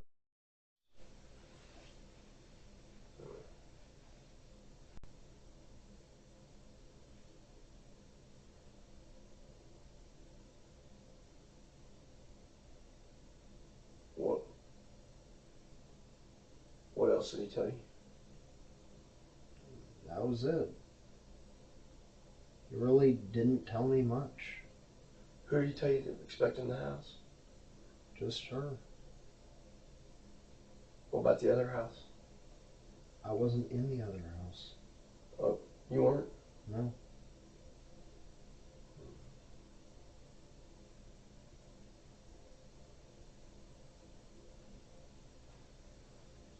Who went in that one, do you know?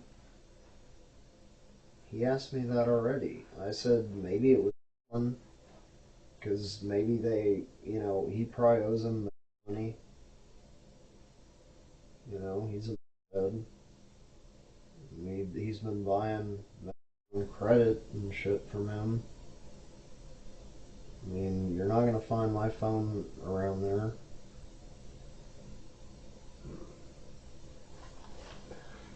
Did he tell you to call him when you were ready?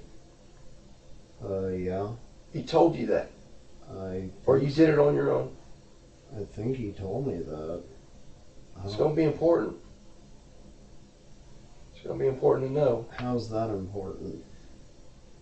It's going to be important to know that he's the one that gave you that instruction or not. I'm pretty sure he did. Then, so what was the plan then? Were you going back to him? Was he coming over to get you? I was just supposed to walk to him. Then why call him? I don't know. I guess I don't remember. I really don't. I believe you. But sometimes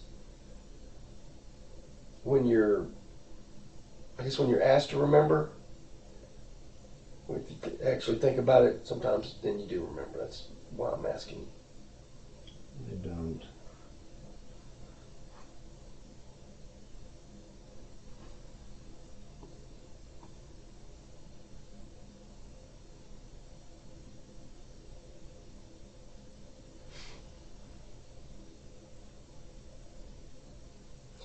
So, what did Tim tell you about the other one?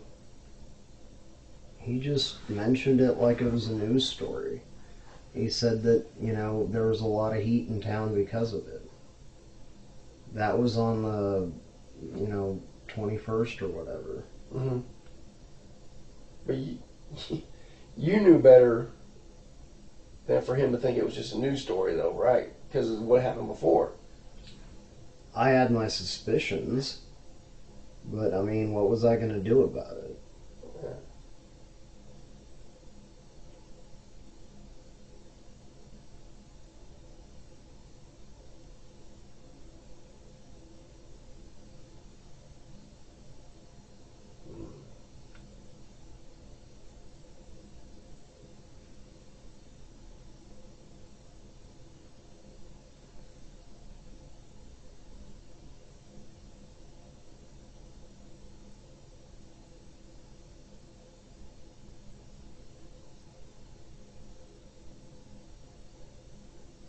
Any chance that this Kathy Blair's family's going to get any of her stuff back? I doubt it. I mean, I don't know. I don't know what he does with this stuff. You don't know where to look for it? I would have no idea. I'm not involved with his operation. He just... You didn't get to keep any of it? No, he didn't give me anything. I got nothing. He just threatened my sister. He said my sister got his, view on meth, and he was gonna kill her if I didn't, do this. And I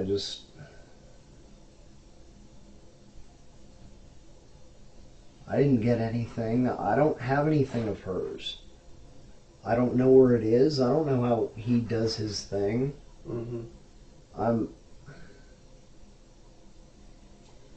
You're gonna have to ask him where he fenced it. You don't remember him mentioning any names? Hmm. Sorry, Chair.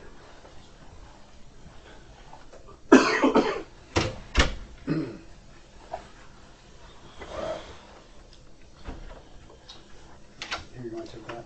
Yeah.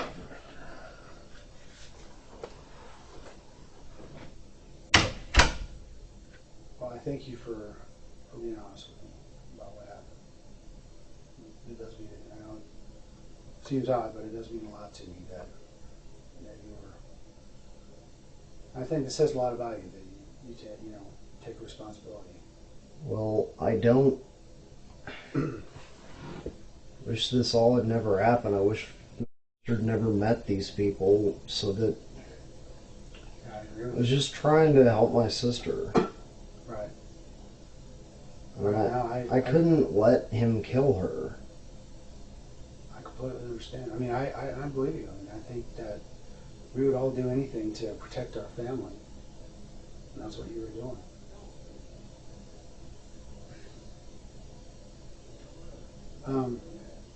I'm curious though on the Brentwood thing.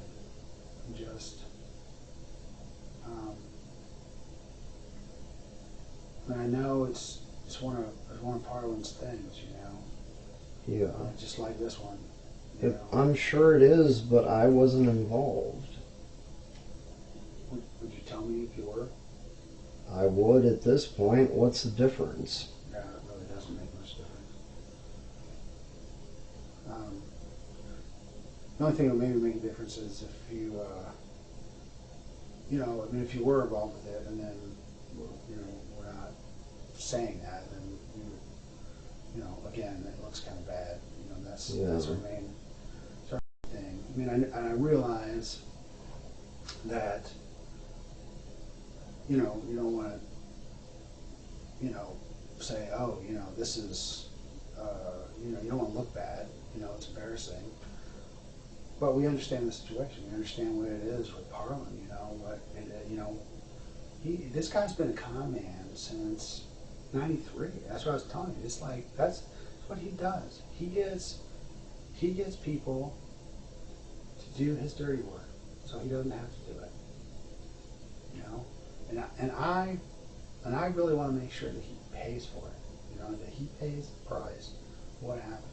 I realize, there's going to be consequences, for you. I mean, you have to take responsibility. But he is the guy that I think, he's the mastermind. The whole thing, he's a bully, thinks he's some sort of mafia don, and he's just a disgusting, toothless guy. You know what I mean? And, so to me it's really important to make sure, because I think, I think the thing that really gets him is that he's not just doing this one time. We see it over and over and over. He's not just doing it one time, even with you. If he is getting you to do this stuff, and because this is the thing, what he's doing is basically just, and I've seen this lots of times before, where somebody comes in and gets somebody else to do their stuff and then leaves them fluttering. Here I got a guy who's got a history of getting other people to do his dirty work and then him not paying the price for it. So I want to make sure that he pays the price for the stuff that he did. So I need to know about all of the stuff that he did. Okay? And I know that he was involved with Brentwood. Okay? And so, and I know that, and this is an investigation that's not as far along as this investigation that we're doing with Kathy Blair. But I know it's all going to come out in the end the same way. I'm going to know exactly who did it and how it happened. So what I believe is that you did it, just like this case, under pressure from Tim to force you to continue doing this. that he is trying to get you to do, you know. So, and I realize, again, this is stuff that's embarrassing for you, because sometimes we do things out of desperation to save our families, to save ourselves, that we wouldn't ordinarily do.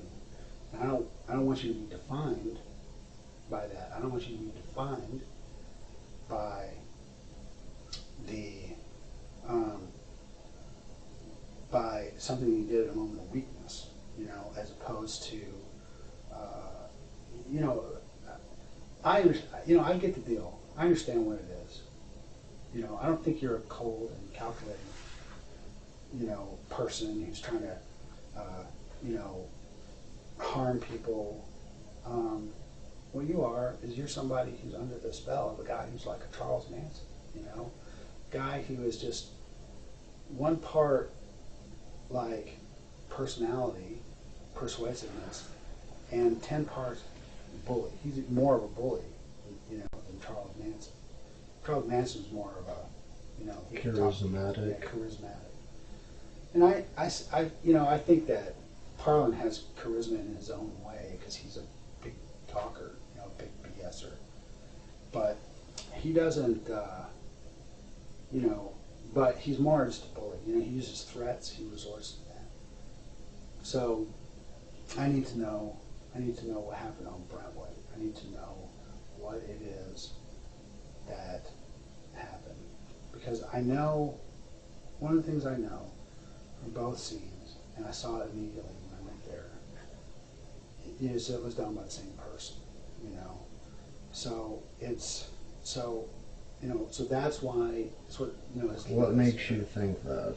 Well, there's a lot of different things, you know, and a lot of it, you know, goes into, you know, just experience and stuff, but in terms of how the methods were done, you know, the methods of how it were done, or how it was done, things that were taken, you know, the things that the people that were done or not done inside the house, just things like that. You know, with years of experience, you can look at, and also inescapably, they're both linked to Tim Parlin. So that's really, you know, a huge thing right there. But as you know, I continue to perfect that case, you know, I'll be able to show for sure. But I think that this is something right now I want to put on Parlin really bad. You know, I really want to nail this guy. I want to show that he is a guy who's not just one time, one-off deal, but it's just repeatedly, for whatever reasons, is doing this, is making you do this. You know, I don't know what his motivation is for this, but I think it's really important that we understand it. You know, that I understand it, so I can do what needs to be done. You know, so I can make sure that I put a case on him, because he's an evil person. You know, an evil person. So, you know, with Brentwood things, it's a little more complicated. I think, you know, in those cases, you know, this is something that really needs some explanation. I think we really need to understand why it is that this happened. You know, what it is that Parlin told you. I want to know why Parlin chose these people. What is it that he decided was? I don't know, and I'm done talking. So you don't want to, you don't want to continue to talk or clear this up. I don't really want to continue talking. Okay. Do you want to terminate the interview? You know, I'll leave and go back to Austin, if that's what you want.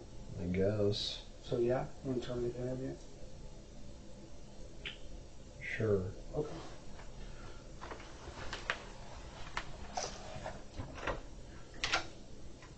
What I'd like, just stay here. I'd like for you to do what you're thinking about. Okay. Do you know what we talked about? Okay. You'll know how to get hold of me. It's really easy with APD homicide. Okay. But I need to know what happened on Brentwood. Okay. Because that is in the mix as well. Okay. And unfortunately, you're the only guy who can write.